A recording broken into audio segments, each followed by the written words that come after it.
Bab 691. Di ruang tak dikenal di dalam kehampaan.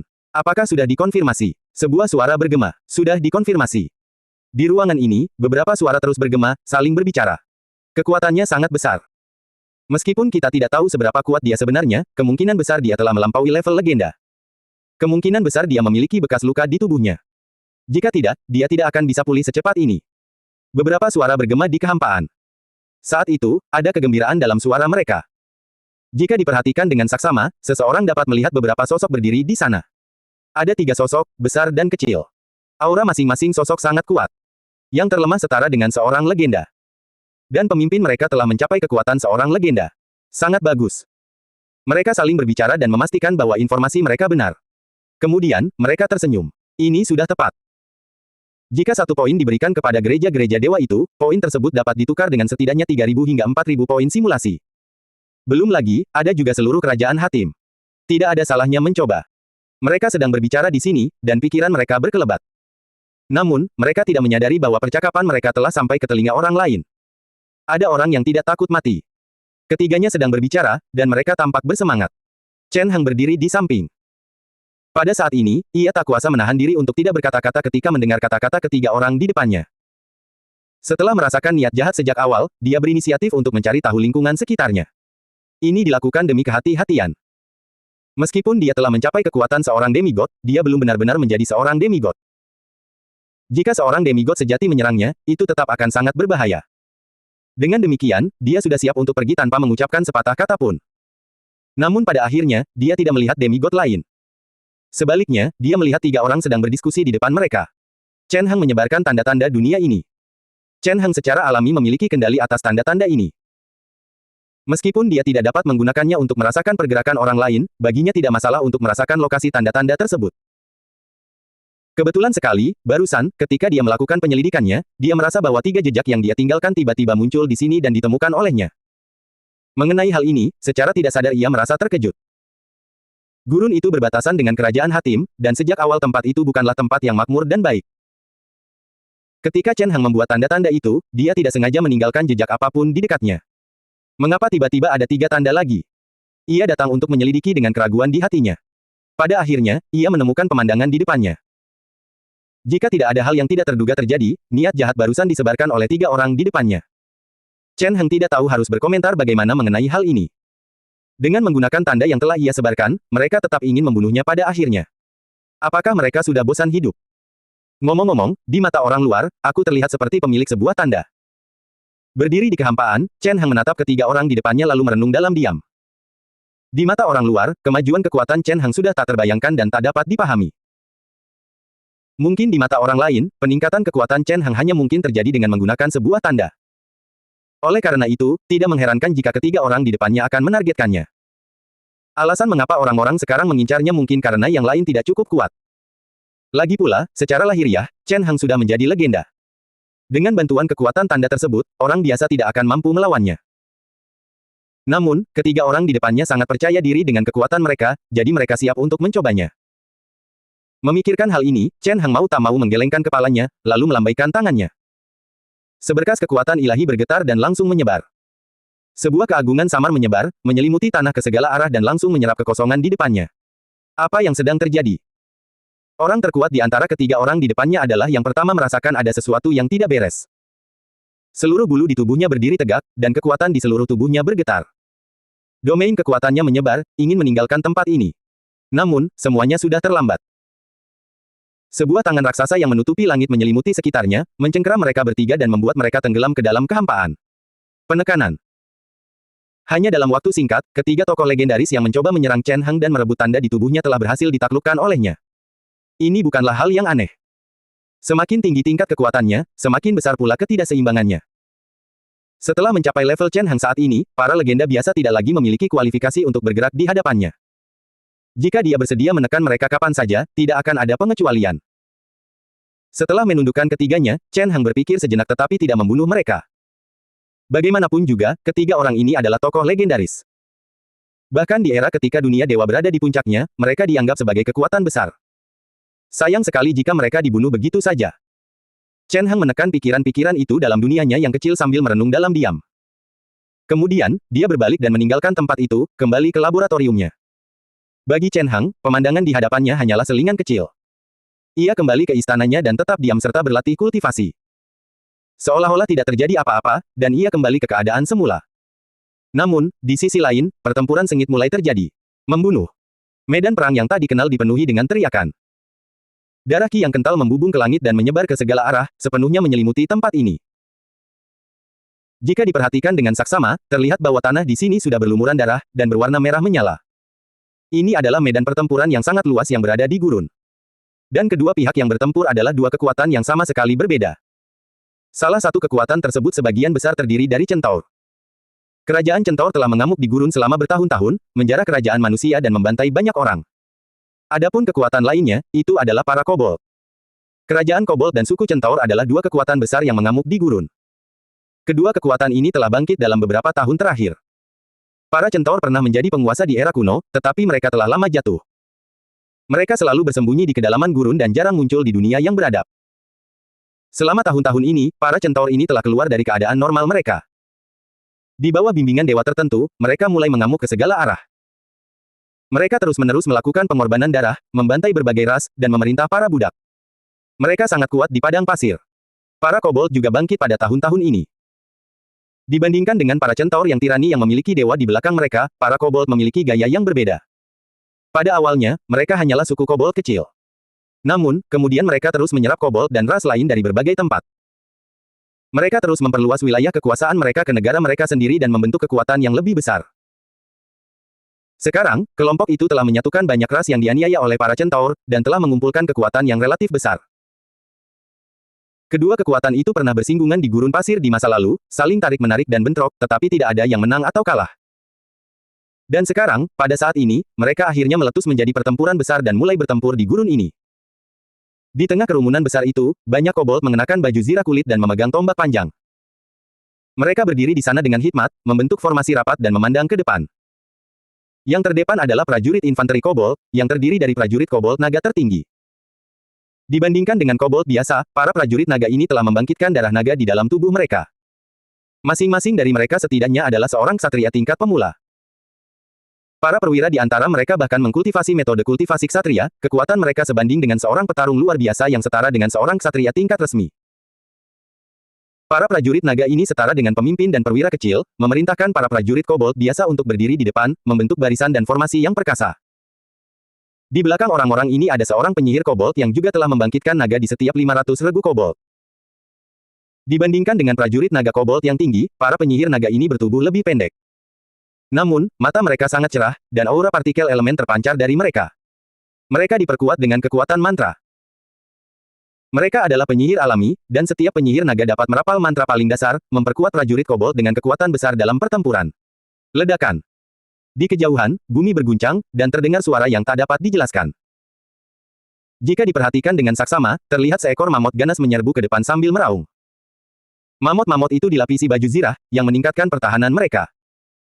Dan di atas mereka, seorang ksatria khusus sedang duduk, dan mereka semua adalah kobold bermutasi yang tinggi. Kobold hasil mutasi ini disebut kobold ketika darah naga mereka telah mencapai tingkat tertentu. Karena urat naga di tubuh mereka telah mencapai tingkat baru, para kobold ini menjadi semakin kuat. Masing-masing tingginya setidaknya 3 hingga 4 meter, menakutkan seperti raksasa kecil. Dengan ukuran tubuh sebesar itu ditambah dengan mamut yang besar, ada banyak hal yang dapat mereka lakukan, dan kekuatan yang dapat mereka lepaskan sangatlah dahsyat. Raungan samar seekor naga raksasa terdengar di udara. Raungan naga yang dahsyat terdengar, dan suaranya memekakkan telinga. Naga-naga raksasa itu menumbuhkan sayap, meraung di udara, dan terbang tinggi. Mereka adalah naga-naga kecil yang menetas dari telur naga. Kerajaan kobold dengan cermat memelihara setiap sub naga. Mereka perlahan-lahan diberi makan oleh kekuatan ilahi ketika masih muda, memungkinkan garis keturunan dalam tubuh mereka untuk tumbuh dan akhirnya berubah. Terus terang saja, setelah diberkati oleh kekuatan ilahi, garis keturunan mereka telah berevolusi meskipun naga-naga kecil ini masih tetap naga-naga kecil. Mereka tidak kalah dengan beberapa ras naga sejati tingkat rendah, dan masing-masing memiliki kekuatan naga sejati. Kemunculan naga-naga raksasa ini seketika membuat orang-orang dari segala arah terkejut. Kemudian, sebuah lengan perlahan terangkat. Seketika, semua orang di sekitar menjadi tenang. Sebuah lengan perlahan terangkat, seolah-olah sebagai semacam isyarat. Naga-naga kecil itu perlahan turun ke segala arah dan akhirnya mendarat di tengah formasi kobold, berhenti di sana. Kalunu berdiri di atas kereta emas, senyum tipis teruk di wajahnya saat ia menatap ke depan. Di sampingnya, para menteri kerajaan kobold berdiri di sana dengan senyum di wajah mereka dan kegembiraan kemenangan. Sepertinya hanya ini yang bisa mereka lakukan. Kalunu berdiri di atas kereta emas dan memandang ke depan sambil tersenyum. Di bawah tatapannya, pemandangan di depannya terbentang. Di hadapannya, kekuatan para centaur sangat besar. Mereka adalah penunggang kuda alami. Setiap centaur dilahirkan dengan kekuatan yang luar biasa. Ketika mereka mencapai usia dewasa, mereka dapat memiliki kekuatan setara dengan seorang profesional tingkat pemula. Tingkat kekuatan ini adalah sesuatu yang tidak dapat dibandingkan dengan ras lain. Karena itu, para centaur ini dapat mengamuk selama bertahun-tahun, memusnahkan ras-ras gurun yang tak terhitung jumlahnya. Di belakang mereka ada dewa sejati yang memberkati mereka, memungkinkan mereka untuk mempertahankan kekuatan yang lebih besar. Dengan kombinasi seperti itu, sangat sedikit ras yang mampu menandingi mereka. Bahkan di antara banyak kerajaan umat manusia, banyak di antaranya telah dijarah dan dibantai oleh para centaur selama bertahun-tahun. Selain kerajaan Hatim, yang mampu berekspansi ke utara, sangat sedikit kerajaan manusia yang mampu menyainginya. Bahkan kerajaan Hatim hanya mengusir para centaur dan belum benar-benar terlibat dalam pertempuran yang menentukan. Lagi pula, itu berarti mereka harus pergi jauh ke gurun, yang hampir mustahil bagi kekaisaran manusia. Sejujurnya, kerajaan kobold adalah satu-satunya faksi yang berkonflik langsung dengan para centaur. Mereka telah membunuh terlalu banyak orang, dan seseorang akan menggunakan metode yang sama untuk menghukum mereka. Di samping Chen Heng, seorang prajurit manusia beruang yang tinggi besar berbicara. Matanya dipenuhi kebencian saat dia menatap ke depan. Matanya seolah menyemburkan api. Ini adalah Hemer. Dia awalnya adalah kepala suku Bearman. Namun, sukunya telah dimusnahkan oleh centaur. Bahkan dia sendiri hampir tewas dalam pertempuran itu. Istri dan anak-anaknya telah tewas di tangan para centaur. Bahkan mayat mereka pun telah dimasak dan dimutilasi. Hemer hampir pingsan ketika melihat pemandangan itu. Pada saat kritis, pasukan kobold muncul dan menyelamatkannya sebagai tawanan. Ia kini dipenuhi kebencian terhadap para centaur dan bergabung dalam pertempuran. Kekuatannya tidak terlalu lemah. Dia berada di peringkat keempat di bawah ajaran Kalunu selama bertahun-tahun. Di samping Hemer berdiri seorang gadis yang tampak semuda gadis manusia. Seluruh tubuhnya tertutup lapisan partikel elemental yang menakutkan. Kekuatan sihir di tubuhnya sangat besar. Ini adalah Dirin, pemimpin roh pohon. Saat itu, ketika para centaur mengamuk di padang pasir, mereka membantai banyak ras, dan roh pohon adalah salah satunya. Setelah itu, Dirin datang ke suku kobold, dan selama bertahun-tahun, dia telah menarik banyak orang dari jenisnya. Selain Hermes dan Dirin, ada banyak orang lain di sekitar Kalunu. Ras mereka beragam. Ada manusia, kobold, roh pohon, dan ras lainnya. Pada saat ini, ras-ras ini berkumpul di samping Kalunu dan membangun kerajaan baru ini bersama-sama. Dibandingkan dengan centaur, inilah perbedaan terbesar antara kobold. Selama bertahun-tahun, Kalunu selalu berpegang teguh pada prinsip awal untuk menyatukan semua kekuatan yang dapat disatukan untuk meningkatkan kekuatan para kobold. Kini, akhirnya ada hasil yang benar-benar baru. Setelah berdiam diri selama bertahun-tahun, inilah saatnya untuk menyelesaikan masalah ini. Berdiri di atas kereta emas, Kaluru menghela napas dan berkata pelan, "Hechi." Seekor kobold bertubuh tinggi, setidaknya 3 hingga 4 meter, diselimuti darah ki keemasan yang samar, melangkah maju dan berlutut dengan hormat di depan Kalunu. "Pimpin pasukanmu untuk menyerang formasi centaur." Kalunu berbicara dengan tenang lalu memanggil nama orang lain, Dirin. Di sampingnya, seorang gadis roh pohon yang cantik, yang diselimuti partikel elemen dan memiliki tubuh seperti gadis kecil manusia, melangkah maju dan mendengarkan perintah Chen Heng. "Pimpin kelompok penyihir dan siapkan mantra bencana alam." "Baik, Pak." Dirin mengangguk hormat dan perlahan berjalan turun. Alder. Seorang lelaki tua yang tampak seperti manusia melangkah maju. Pakaian yang dikenakannya bukanlah pakaian dunia ini, melainkan jubah panjang bergaya modern. Dia bukanlah orang dari dunia ini, melainkan seorang cendekiawan dari dunia anak suci. Saat itu, Kalunu telah berupaya menarik talenta dari dunia lain agar kerajaan kobold dapat berkembang lebih baik. Orang-orang ini aktif di kerajaan kobold, terlibat dalam pendidikan, penelitian, dan kegiatan lainnya. Jumlah mereka cukup banyak. Saya siap melayani Anda. Alder melangkah maju dan menatap Kalunu di depannya, dengan senyum lembut di wajahnya. "Bawalah beberapa unit untuk mengamati dan bertanggung jawab untuk mencatat."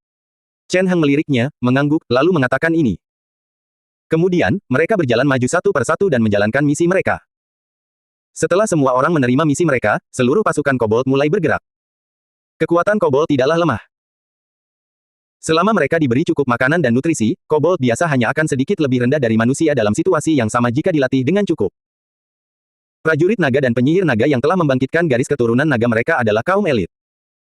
Mereka setara dengan ksatria dan penyihir, dan kekuatan mereka bahkan lebih kuat. Ada kobold biasa yang setara dengan umpan meriam dan sejumlah orang biasa. Ada penyihir naga dan prajurit naga yang setara dengan penyihir dan ksatria. Secara keseluruhan, mereka tidak lemah. Belum lagi kerajaan kobold telah menyerap banyak ras lain, mengisi kekurangan mereka dalam segala aspek. Dalam pertempuran jarak dekat, terdapat prajurit kobold biasa sebagai fondasi dan kobold berdarah naga serta manusia beruang sebagai perwira dan elit. Dalam kesatriaan, terdapat ksatria mamut dan kavaleri serigala. Dalam sihir, terdapat roh pohon dan banyak penyihir naga. Tidak ada celah dalam semua aspek. Inilah kekuatan yang telah dikumpulkan kerajaan kobold selama periode waktu yang panjang. Di dunia para dewa, kerajaan kobold tampaknya tidak berkembang terlalu lama di permukaan, tetapi pada kenyataannya, kekayaan yang dimilikinya sangat melimpah. Sebagian dari akumulasi ini berasal dari ras-ras kuat lain yang diserap oleh kobold, seperti manusia, bearman, dan roh pohon. Sebagian besar berasal dari dunia lain. Di dunia yang pernah dialami Chen Heng di masa lalu, cukup banyak tokoh kuat yang datang ke tempat ini untuk membantu kerajaan kobold dan berpartisipasi dalam pembangunannya. Hal ini jelas terlihat oleh kerajaan kobold yang baru lahir, yang secara langsung mengurangi akumulasi kekayaan dalam jangka waktu yang lama. Selain itu, kerajaan kobold memiliki kemampuan reproduksi yang kuat. Kerajaan kobold yang baru lahir menyerap kobold liar dari berbagai tempat dan terus meningkatkan ukuran kerajaan, sehingga meledak dengan kekuatan yang besar. Inilah fondasi kerajaan kobold. Di dunia ini, para kobold pada awalnya tidak lemah. Mereka tidak mencolok karena mereka tersebar di pasir dan tidak sekompak ras lain. Namun, jika dilihat dari jumlah, ras terbesar di dunia ini tentu memiliki tempat untuk para kobold. Dengan banyaknya kobold seperti itu, kerajaan kobold yang baru tidak perlu melakukan banyak hal lain. Mereka hanya perlu terus menerima kobold dari wilayah lain. Bagaimana dengan para centaur di depan? Berdiri di atas kereta emas, Chen Heng mengangkat kepalanya dan memandang ke depan. Pandangannya sangat jelas. Sepasang mata emasnya memancarkan cahaya keemasan yang samar, menyebabkan orang-orang merasa takjub di dalam hati mereka. Dia menatap ke kejauhan. Di tempat yang jauh itu, berbagai macam cahaya dan bayangan yang tak dapat dijelaskan membuat jantung orang berdebar kencang. Di padang belantara, para centaur yang tinggi dan tegap menyerbu maju. Mereka berpacu ke sana. Setiap tubuh mereka memiliki tanda yang diukir oleh pendeta, yang menambah kekuatan mereka. Setiap centaur sangat kuat. Ditambah dengan seni ilahi sang pendeta, itu sudah cukup untuk menunjukkan kemampuan seorang profesional kelas pemula. Terlebih lagi, daya hancur mereka sangat kuat. Ketika sekelompok centaur yang setidaknya berada di kelas magang menyerang bersama, kekuatan penghancurnya bahkan lebih tak terbayangkan. Bahkan para petarung terkuat pun akan mengubah ekspresi mereka saat menghadapi barisan seperti itu. Mereka merasa itu sangat menakutkan. Banyak suku di gurun mengubah ekspresi mereka karena hal ini dan ditindas karenanya. Tapi selain itu, Chen Heng memandang ke kejauhan dan mengamati dengan tenang. Di matanya, kavaleri centaur masih berpacu, tetapi di matanya, itu berantakan. Tidak ada formasi yang bisa disebut-sebut. Para centaur terlahir kuat dan terlahir sebagai pemburu. Namun, kekuatan dan bentuk organisasi mereka juga berarti bahwa mereka tidak disiplin. Sulit bagi mereka untuk benar-benar mematuhi perintah dan membentuk pasukan yang bekerja sama dengan erat. Di sisi lain, para kobold adalah kebalikannya. Meskipun para kobold lemah, mereka akan tunduk kepada prajurit kobold tingkat tinggi. Di bawah tekanan ganda garis keturunan dan perintah, bahkan jika mereka diminta untuk mengambil inisiatif untuk mati, mereka tidak akan memiliki rasa takut sedikit pun dan akan dengan teguh mematuhi perintah. Ini adalah sesuatu yang tidak pernah bisa dilakukan oleh para centaur. Dari segi organisasi, semua kobold, roh pohon, manusia beruang, dan individu lainnya termasuk dalam kerajaan kobold yang sama. Mereka adalah individu-individu berbeda yang termasuk dalam kerajaan yang sama. Mereka memiliki komando dan pengiriman yang terpadu. Meskipun para centaur dikenal sebagai kekuatan yang tangguh, mereka sebenarnya merupakan gabungan dari banyak sekali suku centaur. Meskipun mereka hampir tidak bekerja sama di bawah panggilan para dewa, pada akhirnya mereka tak tertandingi oleh kerajaan kobold. Dari segi jumlah, kaum kobold jauh melampaui kaum centaur. Dari segi kualitas, para penyihir naga kobold dan prajurit naga yang perkasa tidak kalah dengan para elit centaur. Secara keseluruhan, keunggulan ada pada kobold. Segala macam informasi mengalir ke dalam pikiranku. Pada suatu saat, Kalunu menghunus pedangnya. Pedang emas itu berkilauan, memancarkan cahaya keemasan pucat di bawah sinar matahari. Pedang panjang berwarna emas pucat itu berdiri tenang di tangan Kalunu. Sinar matahari yang redup menyinari pedang panjang itu, memberinya cahaya keemasan pucat. Pedang itu tampak terang dan gemerlap. Chen Heng berdiri diam di tempatnya, pandangannya tertuju ke depan. Pada saat ini, barisan depan kobold dan centaur telah bertabrakan. Dua kekuatan yang sama sekali berbeda mulai berbenturan. Setelah itu, pemandangan daging dan darah berhamburan kemana-mana terlihat. Baik itu kobold maupun centaur, kekuatan mereka sangat mengejutkan. Hanya ada sedikit lawan di gurun ini, dan tidak ada yang mampu menandingi mereka. Dari segi kuantitas, kedua belah pihak memiliki jumlah yang sama. Suku kobold sendiri memiliki jumlah kobold yang sangat banyak. Meskipun jumlah centaur jauh lebih sedikit daripada kobold, jumlah orang dari setiap suku juga cukup besar. Selain itu, di suku centaur, biasanya terdapat banyak budak yang dipaksa untuk bergabung dalam medan perang pada saat ini. Kedua belah pihak bertempur di gurun ini, menyebabkan daerah ini menjadi berlumuran darah. Setiap area bermandikan darah, dan setiap area tampak terang, tetapi semuanya terbuat dari darah. Kalunu menyaksikan semua ini dengan tenang. Medan perang di depan mereka telah berubah menjadi penggiling daging, mencabik-cabik sejumlah besar tentara menjadi mayat. Uap darah murni mengepul, mengubah tempat itu menjadi neraka di bumi. Tentu saja, kedua belah pihak bukanlah pasukan elit. Mereka hanyalah pasukan biasa. Para kobold hanyalah kobold biasa. Hanya ada beberapa penyihir naga dan prajurit naga. Adapun para centaur, mereka hanyalah pasukan budak biasa. Para centaur mengejar mereka ke medan perang dan menjadikan mereka umpan meriam. Tingkat konfrontasi seperti ini memang hanya umpan meriam. Namun, meskipun mereka hanya umpan meriam, mereka tetap berbeda. Dibandingkan dengan para budak yang dipaksa ke medan perang oleh para centaur, pelatihan dan kemampuan bertempur para kobold jauh lebih unggul. Dibandingkan dengan pasukan budak, para kobold lebih berani dan memiliki formasi yang lebih rapat. Jika hanya itu saja, keunggulan para kobold sangat jelas terlihat.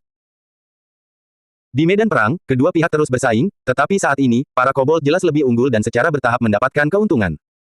Tentu saja, ini hanyalah medan pertempuran paling dasar.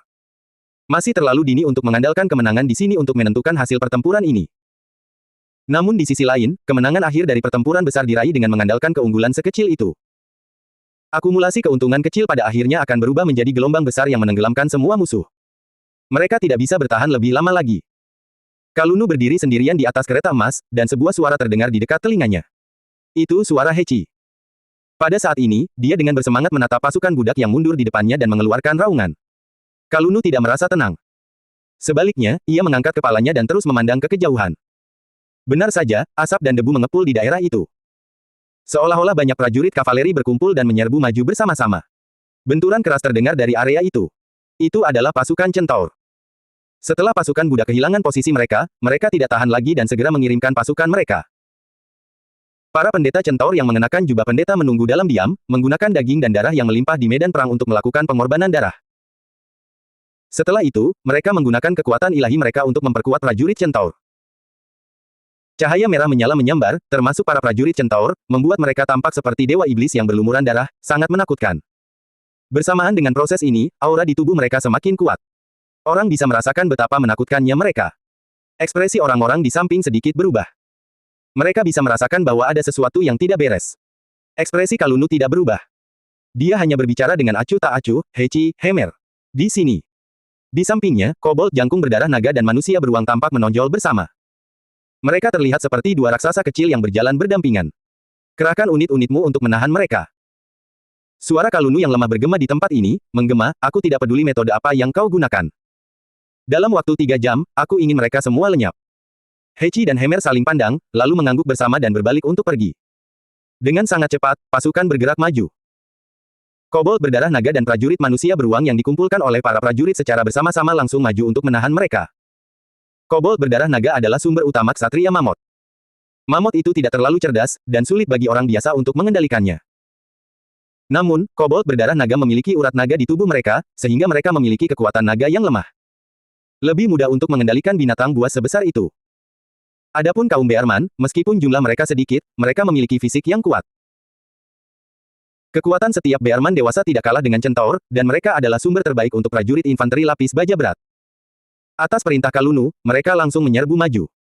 Para prajurit manusia beruang mengenakan baju besi berat dan menyerbu maju. Mammoth itu mengeluarkan raungan yang tebal dan panjang saat mengamuk menerobos formasi para centaur. Beberapa centaur mencoba berputar sambil menembakkan panah saat berlari. Gerakan ini sangat berguna di masa lalu. Kemampuan memanah para centaur ini sangat bagus, dan mereka menembak dengan akurat. Bagi ras gurun biasa dan bahkan pasukan manusia, para centaur ini dapat dengan mudah menggunakan gerakan ini untuk melelahkan mereka hingga mati. Sayangnya, langkah ini tidak banyak berpengaruh terhadap mammoth dan prajurit Bearman yang berlapis baja tebal. Tidak ada biji besi di gurun, tetapi ada kekurangan pengrajin dan kondisi lain untuk memurnikan biji besi. Banyak centaur tidak menggunakan busur dan anak panah yang halus. Sebaliknya, busur dan anak panah mereka masih kasar. Untuk menghemat biaya, banyak dari mereka masih menggunakan tulang sebagai mata panah. Melawan prajurit yang mengenakan baju zirah lengkap, keahlian ini tidak akan banyak berguna. Bang! Terdengar suara ledakan. Di kejauhan, mammoth demi mammoth meraung dan menyerbu maju, menghancurkan para centaur. Tubuh yang terbuat dari daging dan darah bukanlah apa-apa di hadapan binatang buas yang menakutkan itu. Mamut dewasa setidaknya memiliki tinggi 5 hingga 6 meter. Jika berdiri di tanah, tingginya seperti sebuah gedung pencakar langit. Untuk menghadapi mamut sebesar itu, seseorang setidaknya harus memiliki kekuatan tingkat 2. Belum lagi, di belakangnya terdapat seorang ksatria mamut dan seorang penyihir. Bersama-sama, mereka dapat mengerahkan kekuatan yang lebih besar di medan perang. Ledakan. Serangkaian suara mengejutkan terdengar di medan perang. Dan lebih jauh lagi, konfrontasi lain juga mulai terjadi. Dirin berdiri di tempat yang kosong, memimpin banyak orang di sekitarnya. Di sampingnya, banyak orang berdiri di sana. Di antara orang-orang ini, ada roh pohon seperti dirinya, penyihir naga di antara para kobold yang telah membangkitkan garis keturunan naga, dan para penyihir manusia. Mereka semua adalah orang-orang yang telah menguasai sihir. Pada saat ini, di bawah kepemimpinan beberapa roh pohon, pikiran mereka saling bersentuhan dan beririsan. Gelombang aura partikel unsur tertarik dari segala arah, dengan cepat berkumpul dan meledak. Akhirnya, sebuah mantra standar dilancarkan. Api langsung menyebar, membakar seluruh medan pertempuran. Percikan api berhamburan ke segala arah, menyelimuti perkemahan centaur di depan mereka. Untuk sesaat, seolah-olah meteor jatuh dari cakrawala, menghantam dengan keras ke depan. Kekuatannya sangat dahsyat. Aura mengerikan itu menyebar, hampir mampu menghancurkan dunia. Makhluk di bawah level epik hanya bisa berbalik dan pergi menghadapi serangan seperti itu. Mereka tidak punya pilihan lain. Ini adalah perubahan kualitatif yang disebabkan oleh perubahan kuantitatif. Itu adalah mantra yang dirapal oleh beberapa roh pohon terampil sebagai intinya dan ribuan penyihir naga sebagai fondasinya. Tidak peduli bagaimana orang menggambarkannya, itu cukup ampuh. Dan dalam menghadapi serangan seperti itu, apa yang bisa dilakukan para centaur? Karuna menunggu dan mengamati. Di kejauhan, lapisan langit merah menyala muncul. Pada saat kritis, kekuatan banyak pendeta centaur muncul bersamaan, menampakkan diri di tanah di depan mereka. Secara samar-samar, doa-doa saleh para pendeta centaur dapat terdengar dari kehampaan, jelas dan lantang. Kekuatan ilahi yang sangat besar mengalir keluar dari dalam, melindungi perkemahan centaur dan mencegah altar di sana dari kerusakan. Namun, itu saja tidak cukup. Melihat pemandangan di depan mereka, Dilin dan yang lainnya yang memimpin para penyihir dengan cepat bereaksi. Mereka tidak hanya tidak berhenti melakukan apa yang sedang mereka lakukan, tetapi mereka juga berkumpul kembali. Sekalipun mereka bisa memblokirnya, lalu apa gunanya?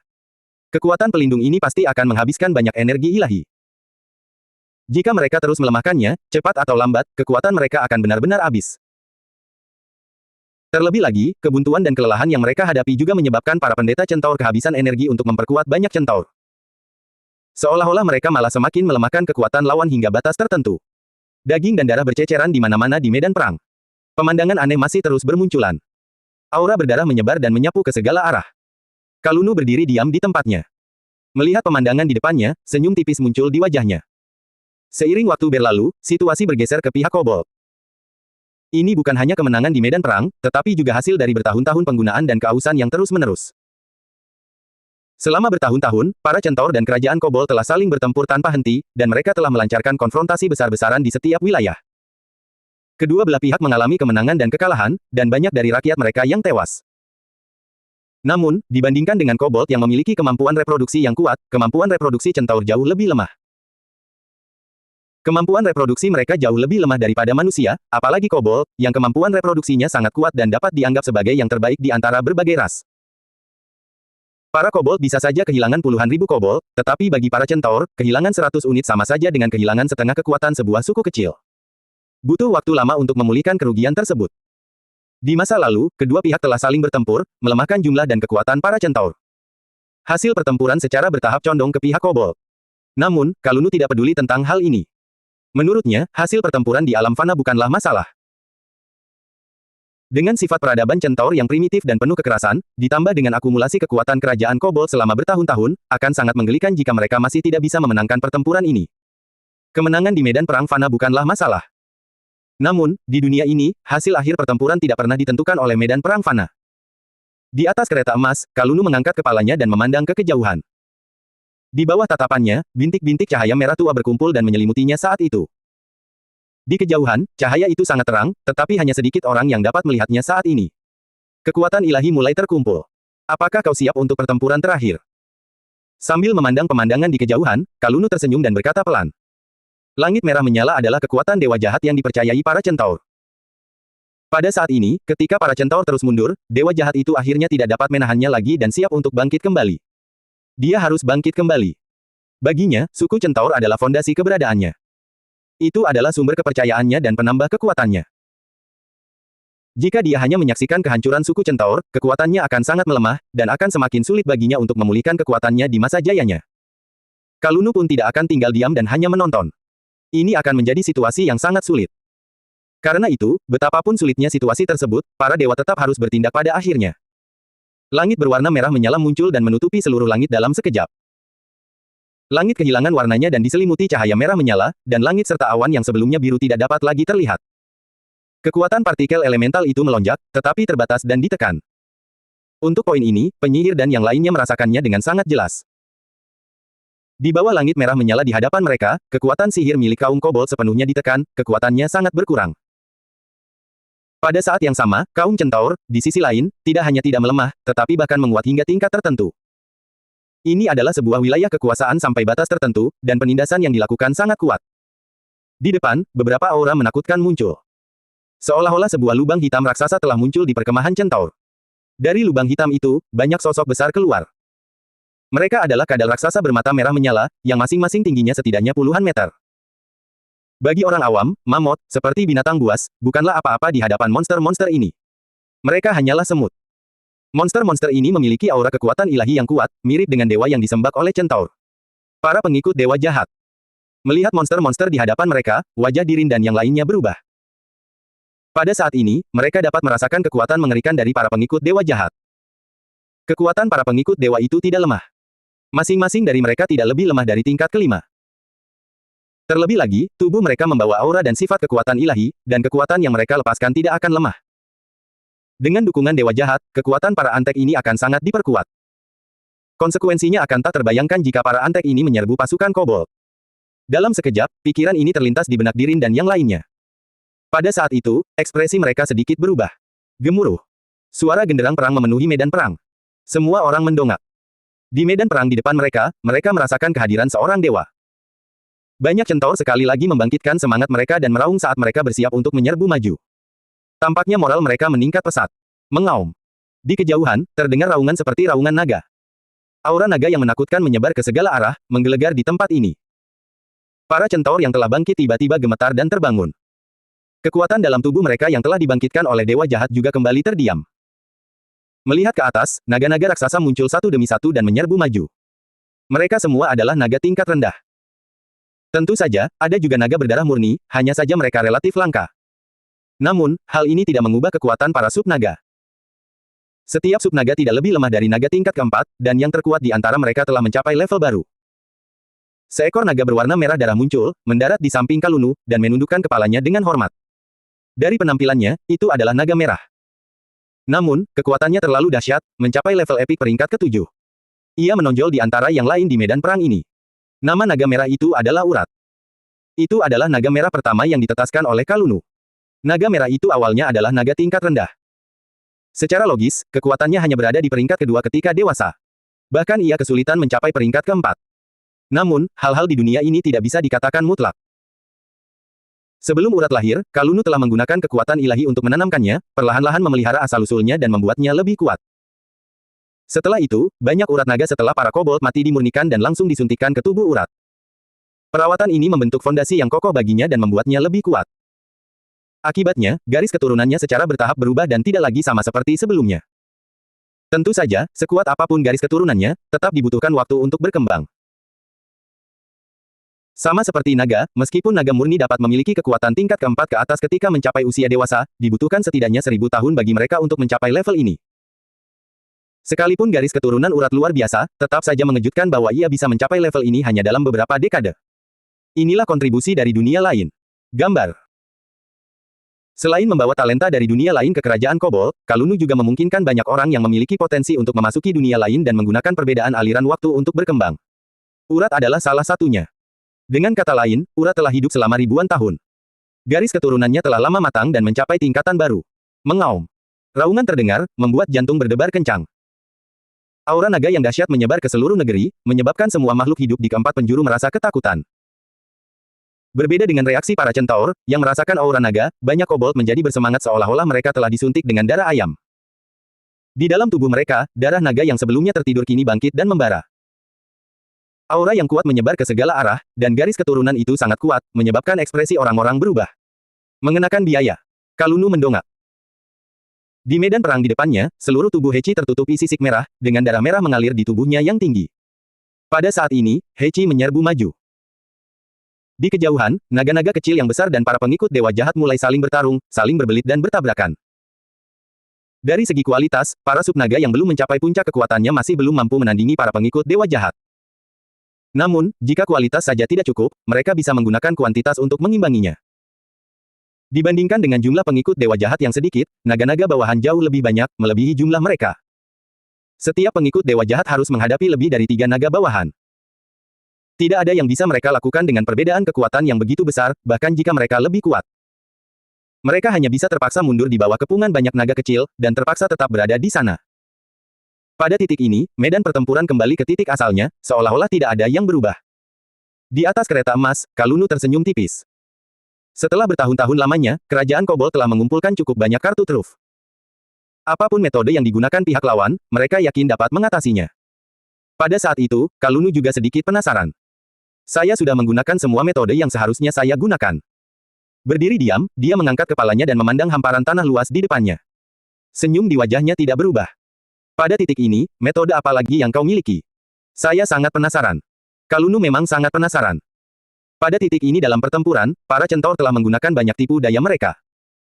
Bahkan dewa yang mereka sembah, dewa jahat, telah turun sendiri. Pada titik ini, trik apa lagi yang mungkin mereka miliki? Seolah menanggapi pikiran Kalunu, gelombang kabut mulai berkumpul di udara. Cahaya merah menyala sekali lagi melintas di tempat ini. Ketika Kalunu mengangkat kepalanya lagi, pemandangan di kejauhan sudah berubah. Di bawah langit merah menyala, cahaya tampak begitu pekat. Sesosok besar muncul entah dari mana dan berdiri di sana. Itu adalah raksasa yang luar biasa besar. Keberadaannya saja sudah semegah dunia itu sendiri. Setiap inci kulitnya, setiap bagian daging dan darahnya terkondensasi dari simbol-simbol tertinggi. Ia memiliki semacam kekuatan ilahi yang agung.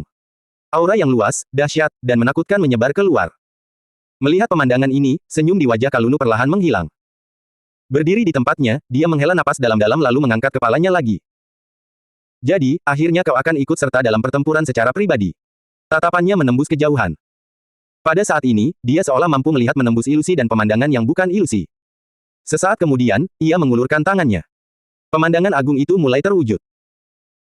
Itu hanya sebuah tangan, tetapi apa yang terwujud di balik Kalunu adalah sebuah gambaran yang luar biasa agung dan megah. Itu adalah gulungan peradaban. Dalam gambar tersebut, tak terhitung banyaknya kobold yang muncul di dalamnya. Beberapa kobold dengan susah payah membajak dan memperluas ladang, sementara beberapa lainnya dengan tekun belajar di aula sekolah, menghasilkan suara yang nyata. Bahkan ada para imam yang berdoa dengan khusyuk. Kekuatan iman terkumpul dan terkondensasi pada gulungan di hadapan mereka. Terdengar suara gemuruh. Pada saat ini, suara itu melintasi keempat wilayah tersebut. Peristiwa-peristiwa yang terjadi di kerajaan Kobold kini menyatu dan terwujud. Semuanya akhirnya berkumpul di satu tempat dan terwujud di hadapan Chen Heng, berubah menjadi dewa yang mampu membelah langit dan bumi. Peradaban itu diperlihatkan, dan sebuah pemandangan yang mampu mengguncang langit dan bumi pun muncul. Di balik gulungan gambar peradaban, dewa yang mampu menopang langit dan bumi muncul di tempat ini, menghadapi dewa jahat merah tua di hadapan mereka. Gambaran dewa ini jauh lebih spesifik daripada dewa jahat merah tua. Seluruh tubuhnya tertutupi sisik, dan penampilannya tampak agak mirip dengan Kalunu, tetapi juga agak berbeda. Setiap sisik di tubuhnya mengandung kekuatan hukum yang tak terukur. Seolah-olah sisik itu mengandung asal mula langit dan bumi. Kekuatan itu menakutkan dan tak terbatas. Dua tanduk merah panjang, bersama dengan aura naga yang perkasa, muncul di atas kepalanya. Secara keseluruhan, dia tampak seperti naga raksasa, tetapi penampilannya seperti kobold. Seolah-olah dua citra yang berbeda digabungkan. Dia berdiri di kehampaan, menatap dewa jahat merah tua yang jauh. Dua aura yang sama besar dan menakutkan mengalir keluar, muncul di tempat ini. Sebuah aura dahsyat melesat ke 9 langit, mengguncang semua makhluk hidup ke segala arah. Dari kejauhan, Dirin, Heichi, dan yang lainnya memandang pemandangan di hadapan mereka dengan sedikit terkejut. Mereka merasakan adegan yang terungkap dalam gulungan peradaban, dan hati serta pikiran mereka terguncang pada saat itu. Dalam lukisan yang luas itu, mereka dapat merasakan jejak dan keberadaan masa lalu mereka. Mereka pernah berada di dunia ini sebelumnya, dan bangkitnya kerajaan Kobold juga merupakan bagian dari kekuatan mereka.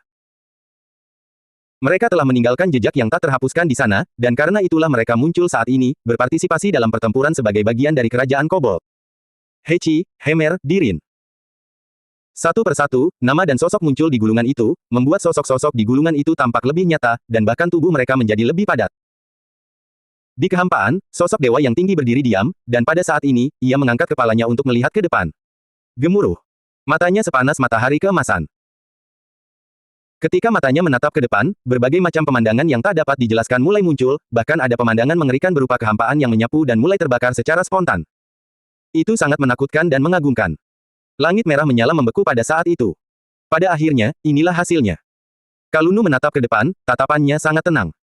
Dia tidak terkejut dengan hasil ini. Secara keseluruhan, kekuatan dewa itu memang dahsyat. Meskipun itu adalah dewa jahat, seharusnya itu juga merupakan dewa sejati. Hanya saja dia tidak tahu dari era mana dewa itu berasal. Namun hal ini tidak menghalangi apapun. Basis kekuatan pihak lawan masih terlalu lemah dibandingkan dengan kekuatan seluruh kerajaan kobold. Para centaur mengamuk di padang belantara. Meskipun pengorbanan darah di sepanjang jalan sangat berhasil, jika menyangkut kemurnian iman, bagaimana mungkin jumlahnya bisa sebesar puluhan juta kobold? Para kobold ada di dunia para dewa. Mereka dapat bertahan hidup di dunia itu meskipun memiliki tubuh yang sangat lemah, dengan mengandalkan kemampuan reproduksi mereka yang kuat. Dari segi jumlah, 10 suku centaur bahkan tidak bisa dibandingkan dengan satu kerajaan kobold. Dan ketika kekuatan ini mulai menunjukkan kekuatannya, gemuruh. Gulungan gambar peradaban itu dipajang. Di belakang Kalunu, berbagai jejak kerajaan kobold muncul. Pada saat ini, semuanya dipajang sepuasnya dan ditambahkan ke dalamnya. Di bawah pengaruh kekuatan ini, aura Kalunu mulai meningkat dan terus meningkat. Sebagai respons, dia tersenyum. Sosoknya terhubung dengan dewa kekosongan di belakangnya. Aura itu terus meningkat, mencapai tingkat yang lebih tinggi. Tuhan! Ledakan! Suara-suara tajam bergema seperti genderang perang. Suara itu mengguncang langit dan bumi seolah-olah banyak orang berlarian di darat. Dengan dukungan kekuatan Dewa Kobold di udara, langit merah akhirnya runtuh, kehilangan kekuatannya sepenuhnya. Benturan kekuatan ilahi menghasilkan konflik yang paling langsung. Dalam hal ini, dewa jahat ini sama sekali bukan tandingan Kalunu. Kepercayaan kerajaan Centaur lebih rendah daripada kerajaan Kobold. Belum lagi, di belakang Kalunu berdiri Chen Heng dan banyak dunia lainnya. Di dunia-dunia itu, tak terhitung banyaknya umat beriman yang beribadah di sana. Untaian kekuatan iman yang murni terpancar dan mengalir ke dalam tubuh Kalunu. Dewa Kobold yang agung dan perkasa telah lahir. Guntur bergemuruh di kehampaan, dan kekuatan iman menghasilkan keajaiban yang paling memukau. Kemudian, sosok Kalunu melesat ke langit dan menyatu dengan bayangan Dewa Kobold. Melihat pemandangan ini, orang-orang dari segala arah gemetar. Semakin kuat seseorang, semakin dalam perasaan yang ditimbulkan oleh pemandangan ini. Dalam persepsi mereka, Kalunu saat ini telah mencapai tingkat kekuatan yang berbeda. Pada saat itu, ia lebih mirip dewa yang agung dan perkasa daripada manusia. Ia begitu suci dan luar biasa sehingga keberadaannya saja mengguncang dunia di sekitarnya, membuat dunia gemetar seolah tak sanggup menanggung keberadaannya. Kontras dari aura yang kuat ini membuat dewa jahat di hadapannya tampak kecil dan tidak berarti, tidak mampu menampilkan keagungan yang seharusnya dimiliki seorang dewa. Namun, saat ini, tidak ada yang peduli dengan hal-hal tersebut. Di udara, sebuah tangan besar terulur, dan lapisan rantai ketertiban melilit sosok dewa jahat dari segala arah, menjebaknya dengan kuat. Kehilangan keilahian. Kekuatan paling dahsyat ditampilkan.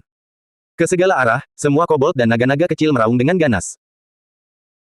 Darah naga di tubuh mereka mendidih, dan sedikit kemegahan ilahi berubah menjadi kekuatan murni, mengalir deras ke tubuh Chen Heng.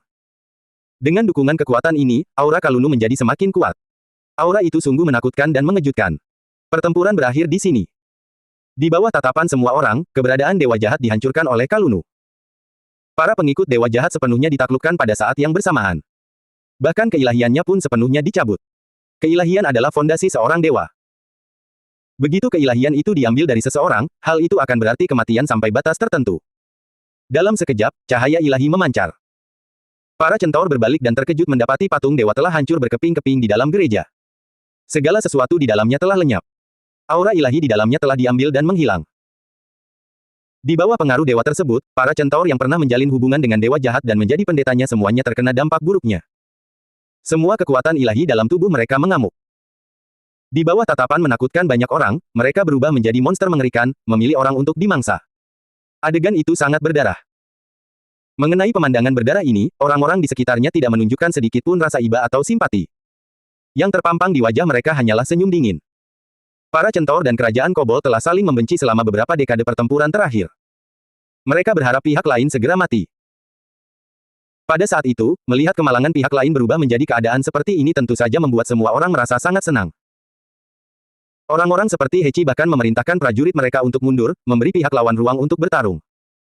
Mereka hanya menyaksikan pihak lawan bertarung dan saling membunuh. Menyaksikan musuh-musuh mereka saling bertarung adalah perasaan yang luar biasa. Hal itu membuat orang merasa bahagia dan nyaman. Hal itu terutama berlaku bagi orang-orang seperti Dirin dan Hemer, yang memiliki permusuhan berdarah dengan para centaur. Pada saat ini, mereka merasa sangat bahagia dan ingin menyanyikan sebuah lagu untuk mengungkapkan kebahagiaan dan ketertarikan mereka. Ada alasan di balik ketidakpedulian mereka. Sejak munculnya centaur, tak terhitung banyaknya ras dan suku yang telah hancur. Banyak keluarga yang awalnya tidak lengkap telah musnah karena mereka, dan banyak hal tragis telah terjadi. Berapa banyak istri yang kehilangan suami dan anak-anaknya, berapa banyak anak yang kehilangan ayah dan ibu mereka, dan berapa banyak hal menyedihkan yang telah terjadi. Sungguh tak terhitung dan tak tertahankan untuk disaksikan. Dan dosa ini juga menjadi alasan mengapa semua orang begitu dingin. Tentu saja, jika bukan karena Kalunu, mereka tidak akan mati meskipun para centaur telah melakukan begitu banyak dosa dan hal-hal yang penuh kebencian. Tetapi karena Kalu ada di sini, maka hasilnya sudah jelas. Gemuruh. Mamut yang tinggi itu menyerbu ke depan, dan pasukan kobold pun menyerbu ke depan. Mereka telah sepenuhnya mengalahkan pasukan suku centaur. Hal ini juga menunjukkan hasil dari pertempuran ini. Melihat pemandangan di depan mereka, semua orang, termasuk Kalunu, tersenyum. Bagi kerajaan kobold, kemenangan dalam pertempuran ini sangat berarti. Ini bukan hanya berarti bahwa para centaur, lawan terbesar mereka, telah meninggalkan medan perang, tetapi juga bahwa gurun pasir tidak akan lagi memiliki musuh.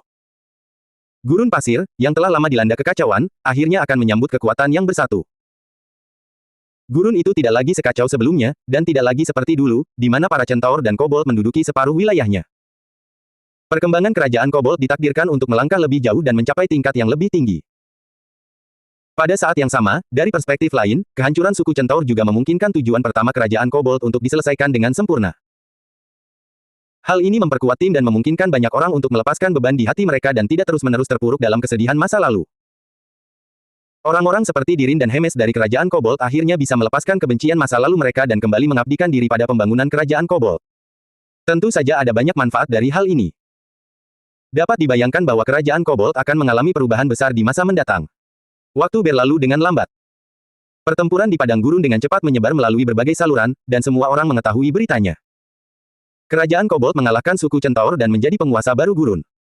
Kejadian ini terjadi di luar dugaan semua orang. Lagi pula, sebelumnya, tidak ada yang bisa membayangkan hal ini akan terjadi. Karena secara kasat mata, kekuatan suku centaur jauh lebih besar. Kekuatan bela diri mereka cukup kuat untuk memusnahkan suku-suku kuat seperti roh pohon dan manusia beruang. Dan di belakang mereka, bahkan ada dewa yang bangkit kembali. Di sisi lain, tidak ada apapun di kerajaan kobold. Itu hanyalah sebuah kerajaan yang dibangun oleh sekelompok kobold. Di mata banyak tokoh kuat, para kobold hanyalah semut.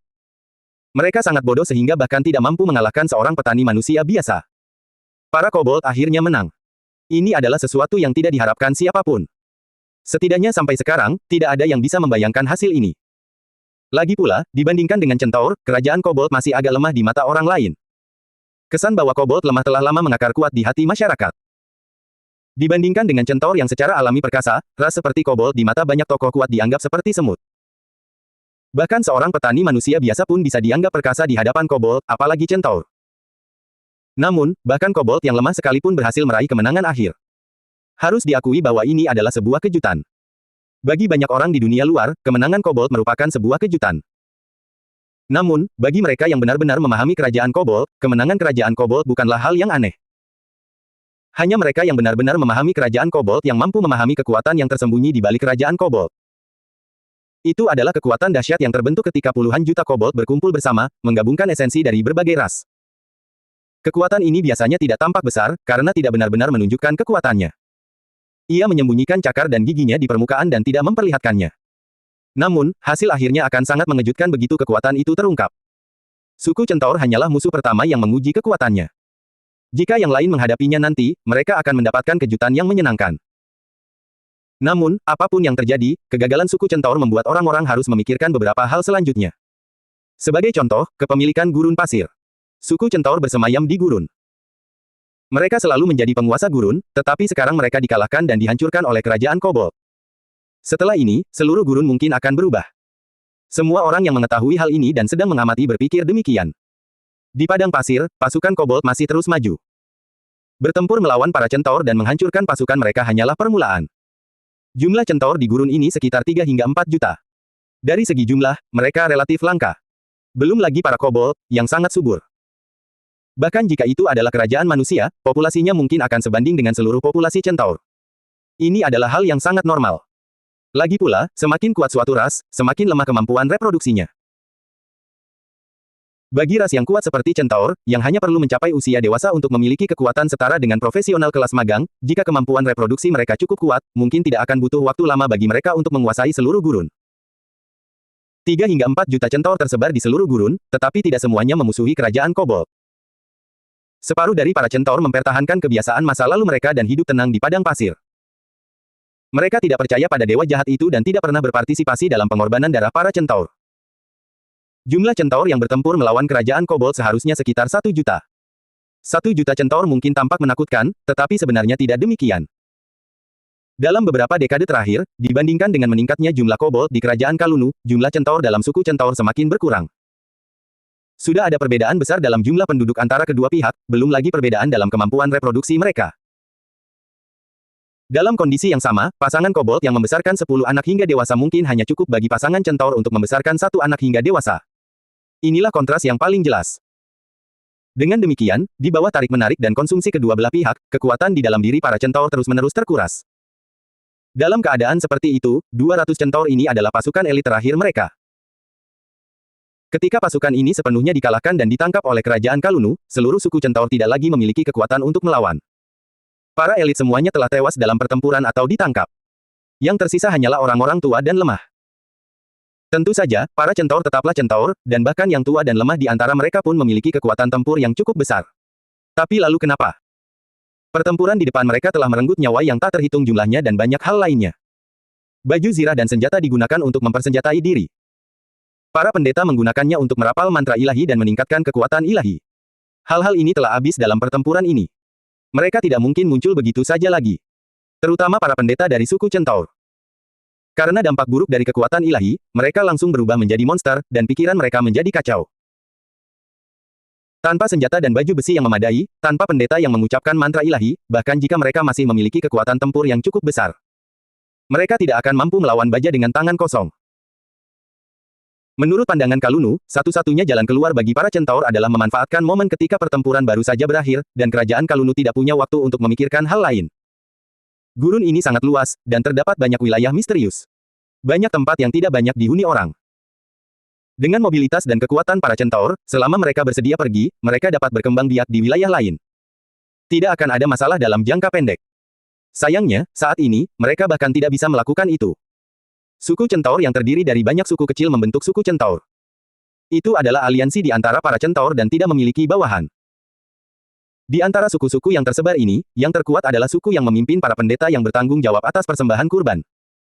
Keduanya telah kehilangan nyawa mereka dalam pertempuran ini. Tanpa kepemimpinan, suku-suku centaur ini menjadi tidak terorganisir. Mereka terjebak dalam rawa, tidak mampu melarikan diri. Pilihan untuk mundur dalam keadaan seperti itu, meninggalkan segalanya, dan pergi ke kedalaman gurun terlalu sulit bagi mereka. Namun jika mereka tetap di tempat mereka berada, hasilnya juga akan buruk. Setelah itu, situasi pertempuran terus berkembang. Setelah pertempuran itu berakhir, pasukan kerajaan Kalunu beristirahat di tempat itu selama lebih dari sebulan. Dalam 1 bulan itu, sudah ditakdirkan bahwa para kobold akan bekerja sama untuk membersihkan medan perang dan menyingkirkan semua rintangan di sekitar mereka. Setelah itu, mereka terus menyerang dan maju. Dalam waktu singkat, beberapa kota yang telah dibangun suku centaur selama 10 tahun terakhir berpindah tangan dan jatuh ke tangan kerajaan Kalunu. Kecepatan ini sangat cepat. Sebelum banyak suku centaur dapat bereaksi, mereka telah menjadi tawanan kerajaan Kalunu. Hasil yang menanti mereka akan sangat menyedihkan. Sepanjang perjalanan, kerajaan Kalunu tidak melakukan terlalu banyak pembantaian. Namun, tidak semua yang terjadi di sepanjang perjalanan juga merupakan hal yang baik. Perang bukanlah hal yang indah. Perang menghancurkan pencapaian pembangunan masa lalu, merenggut nyawa orang-orang yang tidak bersalah, dan menghancurkan tatanan yang ada. Perang bukanlah hal yang baik. Namun, ada kalanya hanya jenis kehancuran seperti inilah yang bisa memberikan dampak. Pada saat itu, banyak kota diduduki oleh kerajaan Kalunu, dan wilayah-wilayah dimasukkan ke dalam wilayah kerajaan Kalunu. Bersamaan dengan itu, datang pula sejumlah besar tawanan centaur. Terdapat perbedaan pendapat di dalam kerajaan Kalunu mengenai tawanan centaur ini. Sebagian orang menganjurkan pembantaian semua centaur untuk memberi penghormatan kepada roh-roh orang mati yang telah tewas di tangan para centaur. Sebagian orang percaya bahwa mereka harus diperlakukan sebagai budak dan diizinkan untuk berpartisipasi dalam pembangunan kerajaan Kalunu.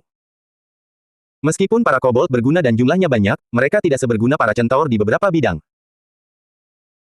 Jika mereka bisa mendapatkan sejumlah besar budak centaur yang bebas dan bisa digunakan sampai mati, maka pembangunan kerajaan Kalunu pasti akan sangat dipercepat dan mencapai tingkat yang lebih tinggi. Hal ini jelas sangat menguntungkan kerajaan Kalunu. Sebagian orang tidak mengungkapkan pendapat mereka dan menunggu keputusan Kalunu, tetap diam. Kalunu segera membalasnya. Biarkan mereka membuat pilihan mereka sendiri. Di atas kereta emas, Kalunu dengan tenang berkata, setiap orang memiliki kebebasan untuk membuat pilihan mereka sendiri.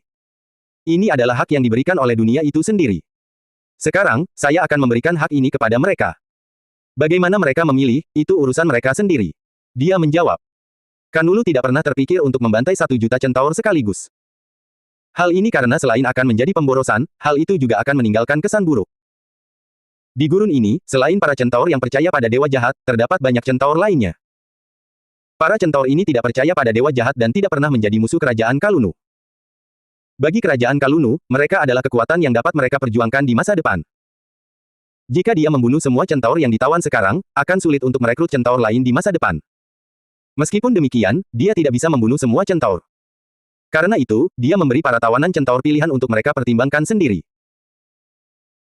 Mereka yang memilih untuk mengikuti dan terus mempercayai dewa jahat akan segera diseret keluar dan dikorbankan dalam darah dengan cara yang sama seperti mereka mengorbankan dewa jahat tersebut. Mereka yang memilih untuk meninggalkan kepercayaan kepada dewa jahat akan diberi harapan untuk bertahan hidup dan akan hidup sebagai budak di kerajaan Kalunu. Karena mereka telah berhenti mengikuti dewa jahat, Kalunu berjanji akan membebaskan mereka ketika mereka berprestasi dengan baik, dan mereka akan hidup sebagai warga negara bebas di kerajaan Kalunu. Ini sama artinya dengan memberi mereka sedikit harapan agar mereka tidak tenggelam dalam kegelapan selamanya. Dihadapkan pada pilihan hidup dan mati, para centaur yang masih teguh pada iman mereka akhirnya memilih untuk mengikuti dewa jahat. Tidak banyak centaur yang memilih untuk mengikuti dewa jahat, hanya 10 hingga 20 ribu. Pada akhirnya, para centaur ini dikorbankan berlumuran darah di depan mata semua orang. Mereka dimakan bersama daging dan jiwa mereka, sepenuhnya menyatu dengan Kalunu. Darah Ki yang kental membubung ke langit. Itu adalah wilayah yang kacau, dengan mayat-mayat di mana-mana. Ada centaur dan ras lainnya. Ternyata ada sebanyak itu. Hechi menatap pemandangan berdarah ini dan tak kuasa menahan rasa terkejut. Dewa jahat yang memperbolehkan orang mengorbankan darah ternyata memiliki begitu banyak pengikut setia. Orang-orang di hadapannya semuanya adalah orang-orang yang memilih untuk mengikuti dewa jahat. Di antara mereka ada centaur dan ras lainnya. Di masa lalu, selain berkhotbah kepada ras mereka sendiri, para centaur juga berkhotbah di kalangan para budak. Setelah sekian lama, di bawah pengaruh bola meriam berlapis gula, beberapa orang masih percaya pada dewa jahat. Karena alasan ini, tidak masalah meskipun mereka menempatkan keluarga dan teman-teman mereka di atas altar. Bahkan hingga kini, masih ada cukup banyak orang yang mengikuti dewa jahat itu sampai sekarang. Namun, pada akhirnya, nasib orang-orang ini telah ditentukan. Pengorbanan darah yang kejam dimulai pada saat itu. Satu persatu, para centaur digiring ke guilotin. Namun, mereka masih mengutuk Kalunu dan para pengikutnya selama proses ini. Mereka yang berani melakukannya akan menerima hukuman yang sangat mengerikan di kemudian hari. Meskipun hasil akhir bagi mereka yang bisa dikirim ke sini sudah ditentukan, prosesnya sangat berbeda. Mereka yang jujur, tidak melawan, dan tidak berbuat banyak langsung mendapat kematian cepat. Adapun mereka yang terus mengumpat dan tetap melawan sampai akhir, nasib mereka jauh lebih menyedihkan. Cambuk, pisau, kapak, silet, dan lain-lain. Semua jenis alat penyiksaan lengkap tersedia di tempat ini. Tidak berlebihan jika dikatakan bahwa proses tersebut adalah penyiksaan dan pembunuhan.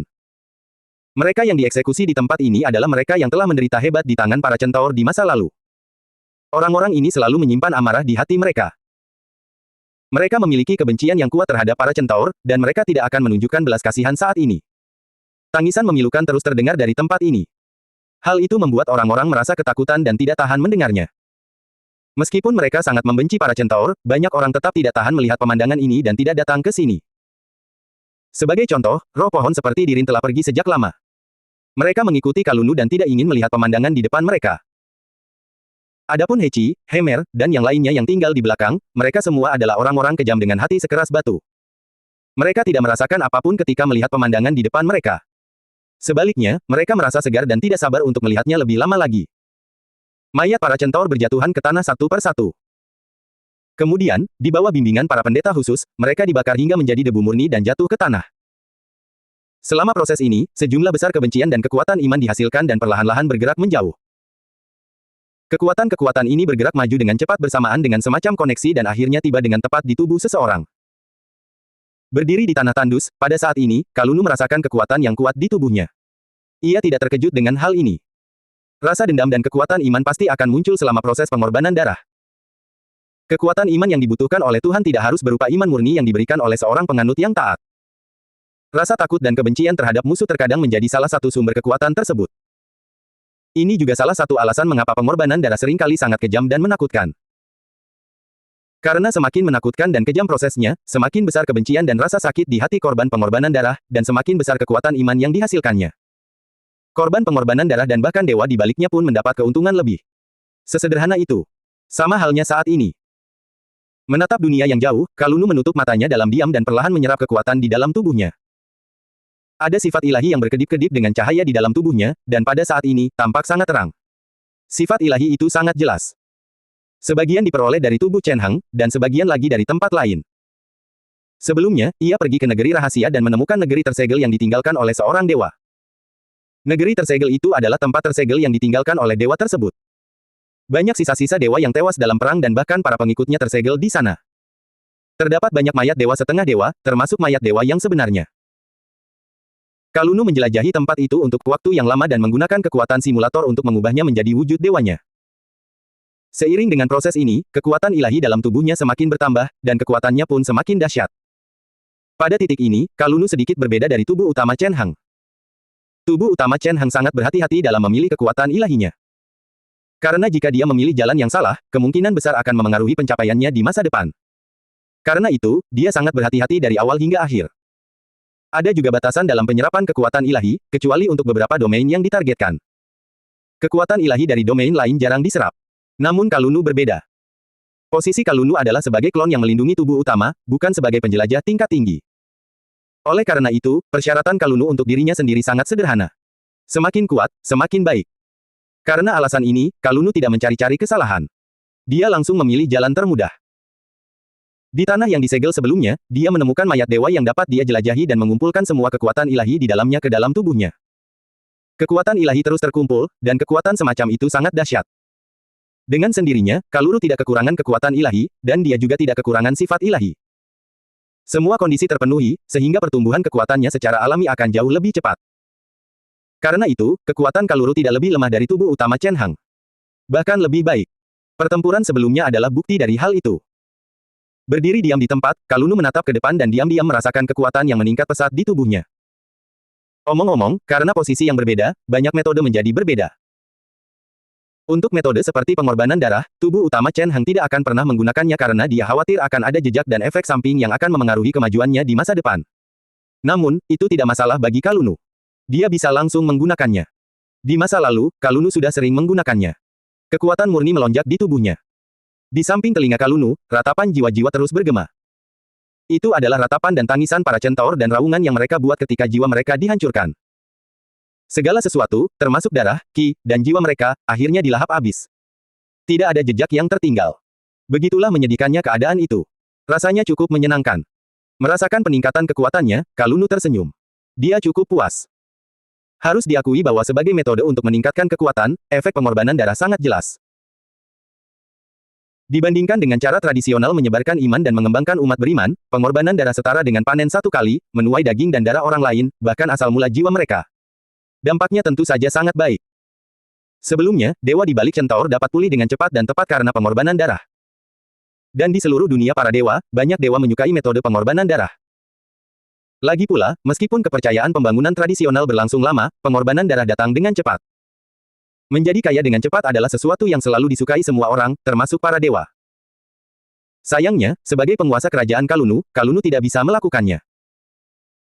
Tidak seperti suku centaur, meskipun ia ingin melakukan pengorbanan darah, ia tidak dapat menemukan banyak orang yang bersedia memberikan pengorbanan darah kepadanya. Oleh karena itu, ia hanya memiliki beberapa kesempatan serupa sekarang. Ia merasa sedikit menyesal di dalam hatinya, dan pada saat yang sama, ia sedang memikirkan sesuatu. Haruskah dia menciptakan klon lain untuk melakukan pengorbanan darah? Dia tidak menyangka akan memperoleh kekuatan sebesar itu. Dia hanya perlu pergi ke paroki-paroki pemujaan dewa tradisional itu untuk membuat masalah dan mengganggu ritme para dewa tersebut. Itu sudah cukup. Setelah berpikir matang, ia merasa ide ini sangat praktis dan bisa dicoba jika ada kesempatan.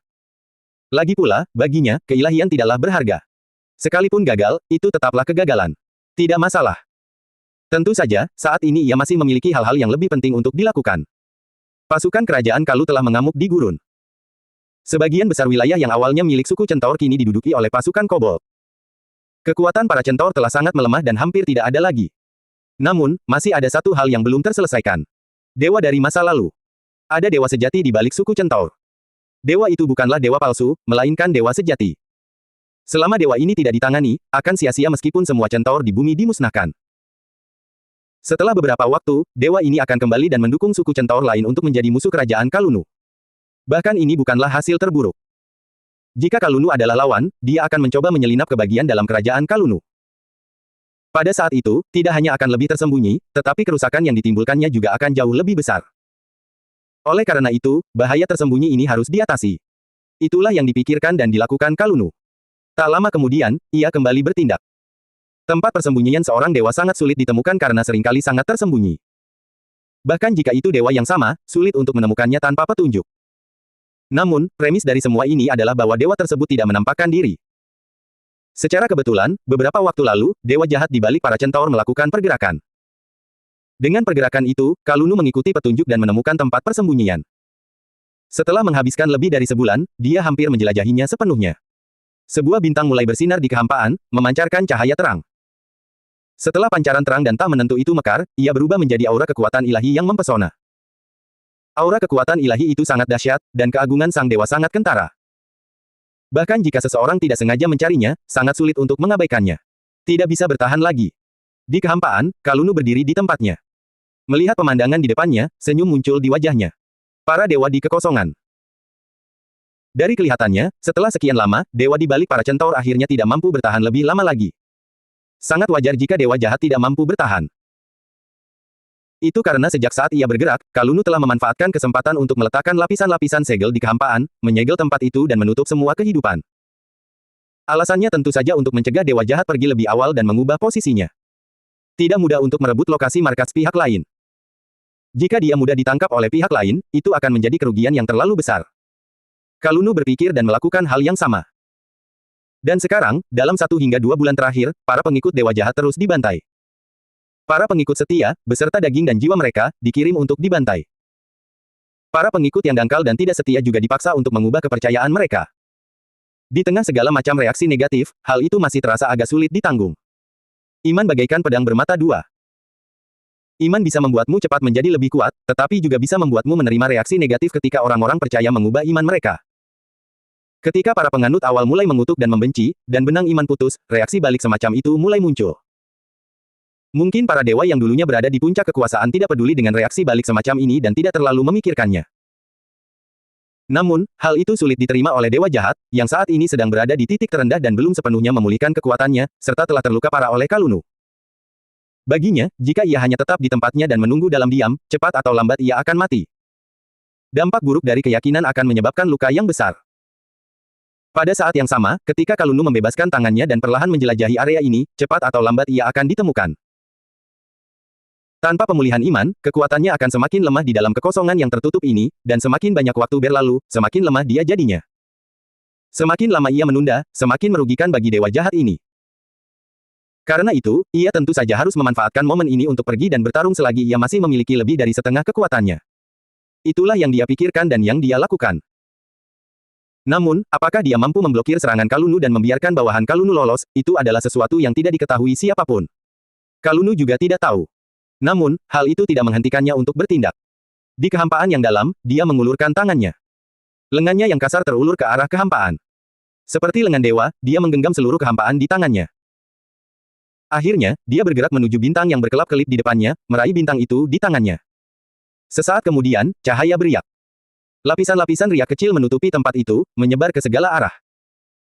Kalunu akhirnya menghancurkan bintang itu, dan Kalunu dengan paksa meninju wilayah ilahi yang semula sempurna menjadi lubang besar. Aura yang kuat dan menakutkan menyebar dari lubang itu ke segala arah. Seandainya ini terjadi di dunia nyata, aura di depannya saja sudah cukup untuk menekan semua makhluk hidup, membuat keberadaan di bawah level legendaris merasa sangat ketakutan, seolah-olah mereka berada di neraka yang sesungguhnya. Ini adalah kekuatan ilahi sejati, aura yang hanya dimiliki para dewa, dan itu nyata. Ketika manusia fana menghadapi eksistensi pada level seperti itu, dapat dikatakan bahwa mereka secara alami akan tertekan, dan bahkan jika mereka memiliki banyak kekuatan, mereka tidak akan mampu menggunakannya sama sekali. Namun, Kalunu berbeda. Ketika dia datang ke sini dan menghadapi aura menakutkan yang menghampirinya, ekspresinya tetap tenang. Dia hanya berjalan pelan dan melihat sekeliling. Lingkungan di area ini sangat tenang. Hanya area inti di depannya yang menimbulkan kekacauan. Sudah ada seseorang yang menunggunya di sana. Orang itu adalah penguasa daerah ini. Kalunu berjalan-jalan di daerah ini dengan perlahan. Gerakannya tampak sangat lambat, tetapi sebenarnya tidak demikian. Dengan setiap langkahnya, ia mampu menempuh jarak yang sangat jauh. Seolah-olah ia telah melintasi langit dan langsung sampai di ujungnya. Akhirnya, dia tiba di tujuannya, tempat yang dipenuhi dengan teror yang menakutkan. Gemuruh. Area ini bergelombang, dan aura yang luas membentang ke arah cakrawala. Luas dan tak terbatas, sangat menakutkan. Setelah tiba di area inti, Kalunu mengangkat kepalanya dan melihat ke depan. Sejauh mata memandang, tidak ada apapun di depannya. Hanya dengan memperluas bidang pandang dan menyebarkannya lebih jauh barulah seseorang dapat menemukan gambaran sebenarnya dari tempat ini. Itu adalah hantu yang sangat besar dan sangat luas. Hantu itu tampak sangat besar. Area yang ditempatinya berukuran puluhan ribu kilometer persegi, jumlah yang tidak diketahui. Dapat dikatakan sangat luas dan tak terbatas. Luasnya area tersebut sangat besar, jika diungkapkan tanpa basa-basi, bahkan seluruh dunia para dewa pun akan meluas. Bahkan bisa langsung memperluas setengah dari area tersebut. Inilah tubuh asli dewa jahat itu. Sebesar ini. Kalu mengangkat kepalanya dan menatap sosok dewa jahat raksasa di hadapannya. Pada saat ini, ia tak kuasa menahan keterkejutannya. Tingkat seorang dewa setara dengan dunia nyata. Tetapi ini hanyalah sebuah tingkatan. Bahkan, dalam kebanyakan kasus, tubuh seorang dewa tidak dapat dibandingkan dengan seluruh dunia. Setidaknya, sebagian besar waktu. Kedua belah pihak pada dasarnya sama, dengan kepribadian yang sama, tetapi di dunia materi, mereka memiliki tubuh yang berbeda. Hal ini tidak menghalangi para dewa untuk menjadi kuat, dan kekuatan yang mereka miliki tidak kalah dengan kekuatan sebagian besar dunia. Hanya saja, sebagai dewa di hadapannya, hanya ada sedikit dewa yang keberadaannya saja sebanding dengan keberadaan seluruh dunia besar. Hal ini tentu membuat Kalunu merasa terkejut dan sedikit heran. Namun, dia tersenyum. Ini sudah tepat. Dengan tubuh sebesar itu, jika aku membunuhnya secara langsung, kurasa akan ada tempat bagi para kobold di masa depan. Dia tersenyum dan akhirnya mengatakannya. Saat ini, para kobold berkembang biak dengan sangat cepat. Berdasarkan kecepatan reproduksi mereka, sumber daya di gurun mungkin tidak mencukupi. Namun, jika mereka bisa membunuh dewa ini di depan mereka dan memurnikan tubuhnya menjadi sebuah benua, yang akan menjadi tempat berkembang biak para kobold di masa depan, itu akan sangat baik. Seolah-olah mereka telah mendengar kata-kata Kalunu, guntur bergemuruh di depan mereka. Langit dipenuhi guntur seolah-olah surga sedang marah. Aura menakutkan terus menyebar, dan gelombang amarah yang pekat muncul. Keberadaan yang tersembunyi di kedalaman itu menjadi murka. Tampaknya ia marah karena kata-kata Kalunu dan mulai benar-benar pulih. Sebuah kekuatan dahsyat muncul dari segala arah, berubah menjadi rantai yang melilit tubuh Kalunu, seolah ingin mengurungnya. Inilah rantai tatanan ilahi, manifestasi sejati dari kekuatan hukum. Ia mewakili kekuatan fundamental dewa di hadapannya dan sangat menakutkan. Namun, menghadapi hal itu, Kalunu hanya tersenyum dan melambaikan tangannya dengan lembut. Itu hanya lambaian tangan biasa, tetapi di dalam tubuhnya, sejumlah besar kekuatan ilahi bergemuruh, dan aura menakutkan terus bergetar dan menyebar ke segala arah. Sebuah kekuatan ilahi yang dahsyat keluar dan muncul di sekitar Kalunu, berubah menjadi pemandangan yang megah. Sebuah wilayah nyata dan hampa terbentang, dengan penampakan seorang kobold dan seekor naga raksasa yang meraung ke depan dan melesat ke langit. Ini adalah wilayah kekuasaan Kalunu, dan juga merupakan perwujudan kekuatan ilahi. Di area di depannya, sekitarnya pada awalnya diliputi oleh wilayah kekuasaan dewa tersebut. Apalagi makhluk legendaris atau mitos, bahkan seorang demigod sejati pun akan tertindas di bawah wilayah kekuasaan ini. Kecuali jika dewa sejati datang, dia tidak akan pernah bisa membebaskan diri. Disinilah letak kepercayaan diri dewa yang ada di hadapannya pada awalnya. Lagi pula, dilihat dari penampilan Kalunu sebelumnya, meskipun dia kuat dan telah memasuki ranah para dewa, dia belum mencapai tahap itu. Dia mampu menekan inkarnasinya sebagian karena kekuatan kerajaan kobold dan sebagian lagi karena kekuatan ilahi Kalunu. Namun, dari segi esensi, Kaluru saat ini masih jauh lebih rendah darinya. Begitu dia menyerang secara langsung, dia akan jatuh ke posisi yang tidak menguntungkan. Namun, melihat pemandangan itu, dia tiba-tiba merasa ada sesuatu yang tidak beres. Mengapa kekuatan ilahimu begitu besar? Sepasang mata merah menyala yang sangat besar terbuka. Masing-masing sebesar bintang, bersinar ke segala arah dan memancarkan cahaya terang. Namun, di sepasang mata yang luar biasa besar ini, yang terlintas saat itu adalah keraguan dan jantung berdebar. Apakah ini sangat besar? Kalunu tersenyum lembut, ada sesuatu yang bahkan lebih mengejutkan bagimu. Kata-kata acuh tak acuhnya terucap. Di belakangnya, terbentang gulungan gambar peradaban. Dalam gulungan gambar tersebut, para kobold sedang membajak lahan pertanian, menggali biji dengan sekuat tenaga.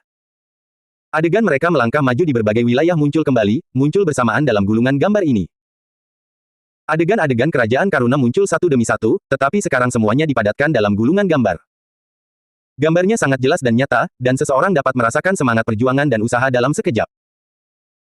Gulungan gambar peradaban ini terbentuk setelah kerajaan Kalunu menggunakan kekuatan seluruh dunia dan seluruh kerajaan Kalunu untuk waktu yang lama. Gulungan ini memiliki kekuatan yang sangat dahsyat. Dewa jahat telah lama menyaksikan hal ini dalam pertempuran sebelumnya. Namun, pada saat itu, matanya tak kuasa menahan diri untuk tidak menyipit ketika melihat gulungan peradaban. Ia agak terkejut saat itu. Karena saat itu, perkembangan peradaban yang pernah ia saksikan sebelumnya masih terus meluas. Ini adalah perubahan yang belum pernah terjadi sebelumnya. Pada gulungan peradaban, muncul perubahan yang lebih mengerikan lagi. Itu adalah pemandangan dari dunia lain. Beberapa dari dunia-dunia itu berada dalam kondisi kiamat, dengan reruntuhan di mana-mana, beberapa berada di tempat mereka diciptakan, dengan kehidupan di mana-mana, dan beberapa berada di gurun, dengan penduduk asli di mana-mana. Namun pada saat yang sama, penduduk dunia-dunia itu berdoa dengan khusyuk. Gelombang gumaman lembut datang dari dunia-dunia itu seolah-olah telah menempuh jarak yang jauh untuk mencapai tempat ini. Dan bisikan-bisikan ini mewakili kekuatan iman yang paling murni. Sebuah suara dahsyat terdengar ke segala arah, bergema di tempat ini. Gelombang suara datang dari berbagai dunia dan seolah menembus jarak yang jauh, langsung mencapai tempat ini dan membanjiri tubuh Kalunu. Mereka berdoa dengan khusyuk dan penuh harap, serentak memusatkan hati dan pikiran mereka pada patung Tuhan. Roh mereka mulai menyublim, dan daging serta darah mereka secara bertahap menjadi satu. Akhirnya, di bawah pengaruh suatu kekuatan, mereka semua menyublim dan menyatu pada suatu keberadaan yang tak dapat dijelaskan. Kalunu. Ledakan. Suara keras menggema di area tersebut. Kalunu tersenyum di hadapan dewa jahat, tampak sangat ceria. Dia menatap dewa jahat dan perlahan mengangkat tangannya. Di belakangnya, gulungan gambar peradaban telah meluas hingga ke tingkat yang baru. Sungguh gambar yang menakjubkan. Gulungan gambar peradaban itu sendiri sudah cukup mengejutkan, merangkum kebangkitan seluruh kerajaan kobold dan mengumpulkan kekuatan semua kobold di dalamnya. Kekuatan yang meletus itu sungguh menakutkan. Namun, kekuatan gulungan gambar peradaban itu telah meningkat lebih dari 1000 kali lipat. Jika itu hanya peningkatan kekuatan biasa, maka itu masih bisa dihadapi oleh makhluk setingkat dewa. Tapi, bagaimanapun juga, itu tidak seberapa. Seberapapun besarnya peningkatan kekuatan suatu objek biasa, selama levelnya belum mencapai level dewa, objek tersebut tidak akan mampu membahayakan keberadaan di level ini secara nyata. Namun, Kalunu masih berdiri di hadapan dewa jahat dengan senyum tipis di wajahnya. Pada saat ini, sebuah tangan perlahan turun. Bang! Meskipun hanya sebuah tangan, rasanya seperti ada miliaran gunung di dalamnya. Bobot kekuatan itu tak pelak lagi membuat dewa jahat merasa ketakutan, dan tubuhnya, sebesar seluruh dunia para dewa, langsung jatuh dengan penyok yang sangat jelas. Kau! Merasakan kekuatan di tangan Kalunu, dewa jahat melebarkan matanya, memancarkan cahaya yang menyilaukan seolah-olah dia ingin melahap Kalunu. Namun, hal itu tidak ada gunanya. Kontras kekuatan itu nyata. Meskipun dewa jahat sebelumnya kuat, dia telah jatuh, dan kekuatannya kurang dari 1/10 dari kekuatan puncaknya. Lagi pula, batasan di dunia para dewa belum sepenuhnya dicabut. Banyak dewa hanya bisa turun dalam wujud orang suci tetapi tidak bisa turun dalam tubuh asli mereka. Dewa jahat di hadapannya secara alami dibatasi, dan kekuatan yang dapat ditampilkan akan melemah. Belum lagi sebelumnya, dia masih mengalami cedera serius pada tubuhnya. Cedera tersebut memengaruhi banyak hal, menyebabkan dia berada dalam kondisi yang sangat serius dan tidak dapat pulih. Dalam keadaan seperti itu, dia bahkan tidak sebanding dengan Kalunu. Bang! Suara benturan keras terdengar, terus bergema di tempat ini. Gemuruh kekuatan hukum bergema di tempat ini, dan gelombang aura yang kuat meresap ke udara. Secuil aura yang menyebar mungkin cukup untuk menyapu seluruh kerajaan, menyebabkan semua makhluk hidup di dalamnya jatuh ke dalam keheningan yang mematikan. Namun, yang menakutkan adalah bahwa pihak yang dirugikan dalam pertempuran ini bukanlah Kalunu, melainkan dewa jahat. Percuma saja. Kalunu masih tersenyum di kehampaan. Energi yang sangat kuat terpancar dari seluruh tubuhnya.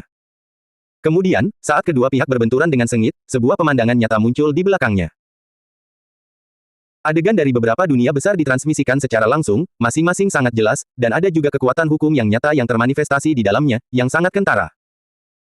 Dewa jahat sangat merasakan perasaan ini di hadapannya dan tidak bisa menahan rasa takut. Gila! Dia mengeluarkan geraman rendah dalam kegelapan sambil berjuang keras, mencoba keluar dari rawa ini dan meninggalkan daerah ini. Namun, kekuatan ilahi yang berasal dari Kaluru dengan tegas menghalangi jalan kemajuannya, mencegahnya untuk maju. Oh, apa kau sudah menyadarinya? Mendengar ucapan dewa jahat dan melihat reaksinya, Kalunu tidak merasa aneh tetapi tetap tersenyum, karena kau sudah menemukannya, kau juga bisa mati dengan sukarela. Ia berbicara pelan sambil mendesah seolah-olah ia benar-benar meratapi nasib pihak lain. Kau gila. Tubuh dewa jahat itu masih gemetar hebat, berjuang sekuat tenaga, lalu berkata dengan kacau, apakah kau tidak takut tersesat, menghubungkan asalmu dengan beberapa dunia dan menyatukannya? Tindakan Kalunu sangat gila di mata dewa jahat karena, berdasarkan situasi yang dihadapinya, dia secara mengejutkan telah menghubungkan asal-usulnya dengan asal-usul beberapa dunia. Terlebih lagi, dia bahkan telah menggunakan kekuatan asalnya untuk merebut asal-usul dunia-dunia tersebut.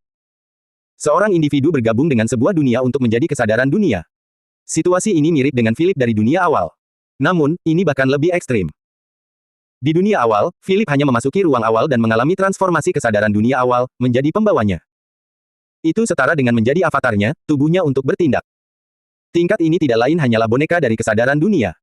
Namun, apa yang dilakukan Kalunu tidak sesederhana itu.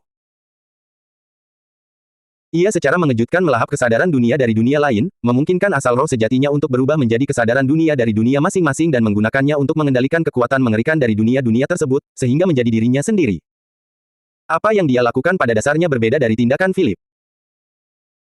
Yang satu adalah menjadi boneka kesadaran dunia, secara tidak langsung mengendalikan kekuatan dunia itu, sementara yang lain adalah membalikkan keadaan dan menjadi penguasa, secara langsung menggantikan kesadaran dunia yang asli.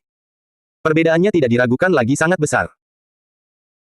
Namun, satu kesamaan yang mereka miliki adalah kemampuan untuk meminjam kekuatan asli dari dunia-dunia tersebut dan mengubah diri mereka menjadi kehendak Tuhan, menaklukkan semua musuh di hadapan mereka. Inilah salah satu alasan mengapa Kalunu begitu kuat. Meskipun kekuatan yang dikumpulkan oleh kerajaan kobold sangat besar, kekuatan itu hanya dapat digunakan sebagai tambahan. Kekuatan keilahian memungkinkan mereka untuk berhubungan dengan alam para dewa, cukup untuk melawan makhluk seperti dewa jahat. Namun, yang bisa begitu mendominasi dan hampir tak terkalahkan adalah kekuatan asal dunia. Inilah inti dari gulungan gambar peradaban, yang merupakan beberapa dunia nyata. Telanlah kesadaran dunia, dan kau pasti akan tenggelam dalam operasi dunia dan menjadi boneka. Dewa jahat meraung dengan marah, apa sebenarnya yang ingin kau lakukan? Tenggelam ke dalam dunia dan menjadi boneka dunia. Karuna tersenyum dan berkata dengan santai, mungkin. Bagi orang awam, tenggelam ke dalam dunia memang merupakan jalan buntu. Hasilnya adalah dimangsa oleh asal mula dunia atau menjadi bagian dari dunia, kesadaran dunia yang baru. Semua kemanusiaan yang telah diperoleh akan lenyap pada saat itu, hanya menyisakan keilahian murni. Semua perasaan dan ego akan berhenti ada. Memang demikian halnya bagi orang lain, tetapi bagi Kalunu, dia tidak peduli. Philip, di dunia awal, telah memberikan teladan yang baik kepada Chen Hang. Sebagai tubuh utama, dia tidak akan mencoba jalan ini dan akan terus maju hingga titik akhir. Namun, sebagai avatar, Kalunu tampaknya memiliki lebih banyak keleluasaan, bebas menghadapi bahaya apapun yang menghampirinya karena bagaimanapun juga dia tidak akan mati. Berbagai pikiran melintas di benaknya, dan dia mengulurkan tangannya. Tubuh besar dewa jahat itu seketika hancur dan diredam oleh Kalunu. Potongan-potongan besar daging dan darah terlempar dan berhamburan ke kejauhan, berubah menjadi bintang-bintang terang yang sangat menyilaukan. Dewa jahat itu masih berjuang di sana, tetapi kekuatannya perlahan melemah. Proses ini berlangsung sangat lama.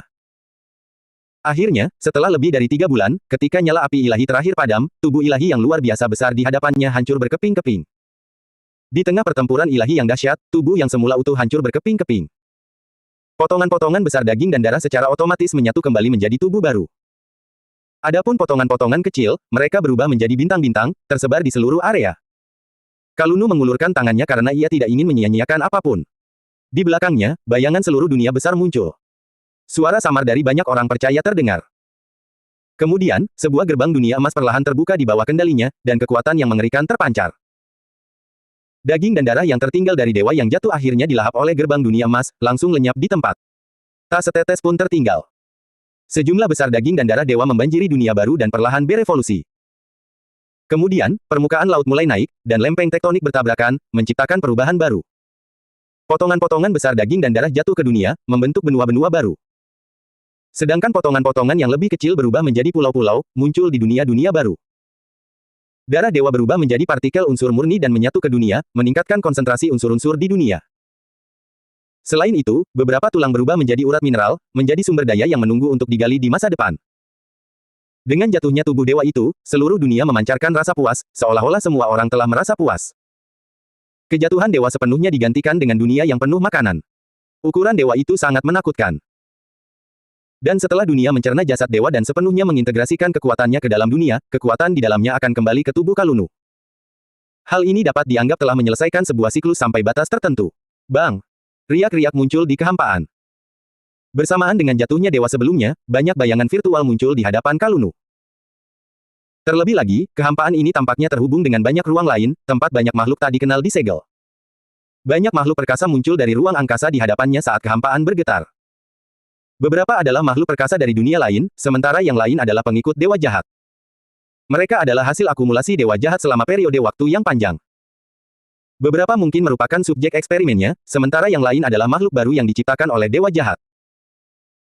Makhluk-makhluk ini telah disegel di banyak dimensi di masa lalu, dan mereka hanya dapat muncul di dunia lain dengan persetujuan dewa jahat. Namun, dengan kematian dewa jahat, makhluk-makhluk ini membebaskan diri dari segel dan meninggalkan ruang yang disegel. Para pengikut dewa jahat meraung di kehampaan dan tampak gembira saat itu. Namun, jelas bahwa mereka terlalu cepat berbahagia. Kalunu melirik mereka lalu mengulurkan tangannya. Secerca kekuatan ilahi bergetar. Kemudian, bayangan virtual dunia muncul kembali, menekan semua bentuk kehidupan yang muncul di bawah tatapan menakutkan para pengikut dewa jahat. Bang! Gelombang mengerikan menyebar, menekan lingkungan sekitarnya. Pada akhirnya, banyak orang yang bergantung pada mereka dikirim langsung ke dunia Kalunu. Di benua tempat tubuh dewa jahat berevolusi, para pengikut dewa jahat seharusnya dapat bertahan hidup dengan sangat baik. Apa yang terjadi sebelum Kalunu hanyalah selingan kecil. Kalunu memiliki hal-hal yang lebih penting untuk dilakukan sekarang. Dia telah menekan dewa jahat yang berdiri di belakang Centaur. Ini menandakan lenyapnya musuh yang kuat dan juga kekayaan yang sangat berharga. Keilahian dan kenangan yang tertinggal sangat berharga bagi Kalunu. Yang pertama sudah jelas. Itu adalah pilihan yang baik untuk transformasi diri atau berdagang dengan dewa-dewa lain. Adapun yang kedua, mungkin lebih penting bagi Kalunu sekarang. Lagi pula, dia tidak kekurangan keilahian. Yang kurang darinya adalah pengalaman dan ingatan tentang alam para dewa. Semua ini bisa diperoleh dari ingatan dewa jahat sebelumnya. Kalunu sedang mencerna ingatan itu saat ini. Ingatan-ingatan besar mengalir ke dalam pikirannya dan terus muncul. Dewa jahat bukanlah makhluk dari dunia para dewa, melainkan berasal dari dunia lain yang sangat besar dan luar biasa makmur. Segala sesuatu di dalamnya sangat berbeda dari dunia para dewa. Bahkan nama alam para dewa pun berbeda. Dewa jahat lahir dari dunia itu, naik ke puncak, dan tiba di alam para dewa. Namun, dunia itu akhirnya hancur akibat bencana alam. Dua dunia besar yang menakutkan dan tak terbatas bertabrakan dan saling menyerang dalam sebuah perang salib yang mengerikan. Kedua belah pihak memiliki kekuatan yang sama dan ingin menaklukkan satu sama lain, mengubah pihak lain menjadi sumber daya untuk kemajuan mereka. Oleh karena itu, perang pun segera meletus. Awalnya, itu adalah pertarungan antara manusia biasa, dan terus meningkat hingga mencapai titik di mana bahkan mereka yang berada di alam dewa pun harus ikut serta secara pribadi. Perang besar para dewa meletus, dan kedua dunia hancur berkeping-keping. Adegan itu sangat membekas dalam ingatan dewa jahat. Kedua dunia besar itu hancur, dan makhluk hidup di dalamnya meraung dan menangis di atas pecahan dunia. Bahkan dunia-dunia itu mengeluarkan ratapan pilu dan mati sepenuhnya dalam tabrakan tersebut. Dewa jahat cukup beruntung selamat dari perang. Dia bergabung dengan para dewa lain yang selamat dalam upaya untuk memperbaiki dunia yang hancur dan menghidupkannya kembali. Namun, usaha mereka sia-sia.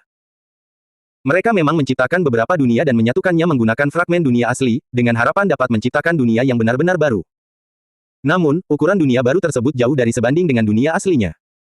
Dunia itu tidak dapat mendukung keberadaan di alam para dewa seperti mereka.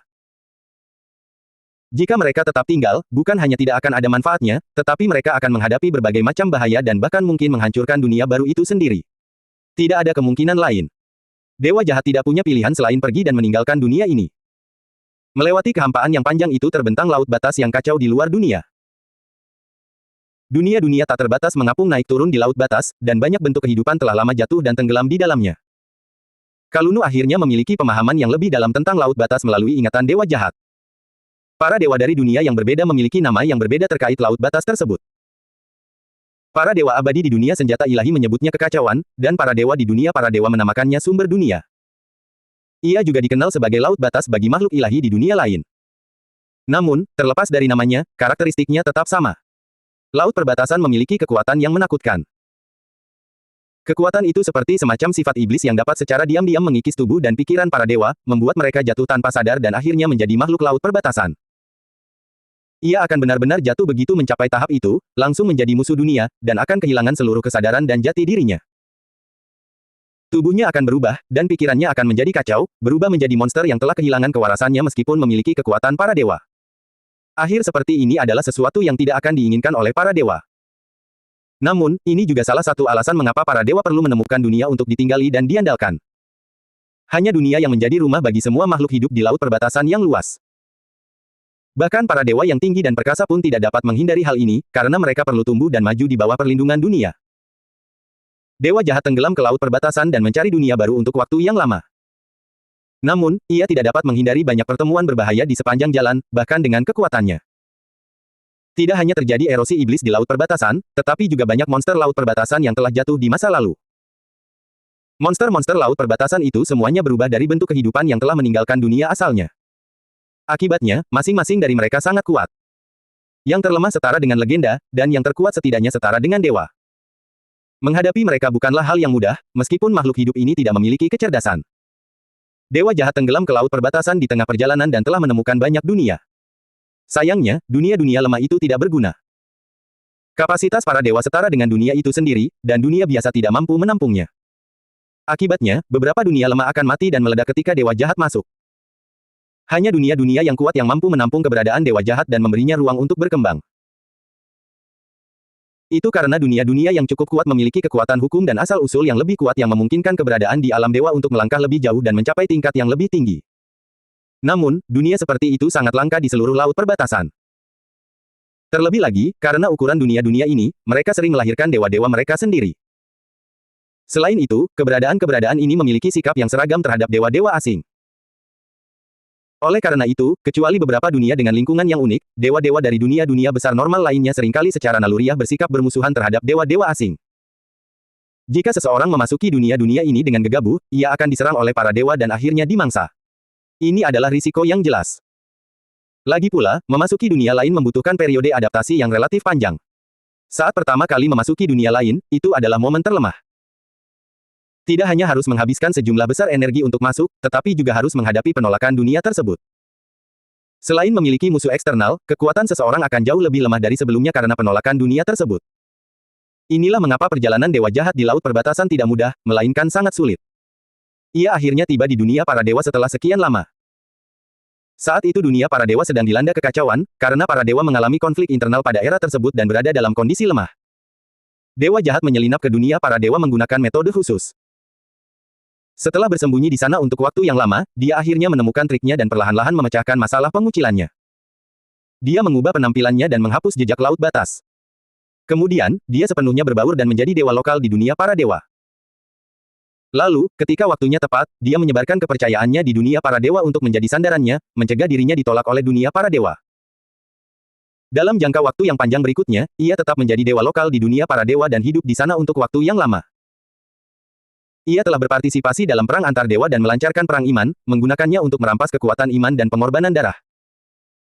Dia juga berpartisipasi dan sangat terlibat dalam perang antara dunia para dewa dan dunia jurang. Namun, karena perang dengan para tokoh kuat di jurang di masa lalu, dia menderita kerugian besar dan tidak punya pilihan selain jatuh ke dalam tidur lelap. Dia tidak dapat pulih dengan segera bahkan dengan hadiah yang diberikan dunia para dewa dan hanya bisa bersembunyi di kerajaan ilahinya. Selanjutnya, dunia para dewa dan dunia jurang runtuh dan mencapai dasar jurang. Para dewa jatuh ke dalam tidur lelap dan tidak lagi muncul di dunia materi. Setelah itu, dewa jahat terjun ke kerajaan ilahi. Dia juga telah membuat rencana cadangan untuk menghadapi masa keheningan yang panjang, meninggalkan gerejanya di dunia materi. Hanya saja, waktu yang lama telah berlalu setelah dia terbangun, dan rencana cadangan yang dia tinggalkan saat itu tidak dapat digunakan lagi. Bahkan gereja dan keyakinan yang telah ditinggalkannya kala itu telah lenyap sepenuhnya di bawah penindasan gereja-gereja dewa lain. Dalam situasi berbahaya seperti itu, ia tidak punya pilihan selain kembali menekuni keahlian lamanya dan memulai kembali ritual pengorbanan darah. Di wilayah tengah dunia materi, tempat-tempat makmur itu telah lama diduduki oleh kekuatan dewa-dewa lain. Karena itu, dia mengalihkan pandangannya dan memfokuskan perhatiannya pada gurun. Bersambung.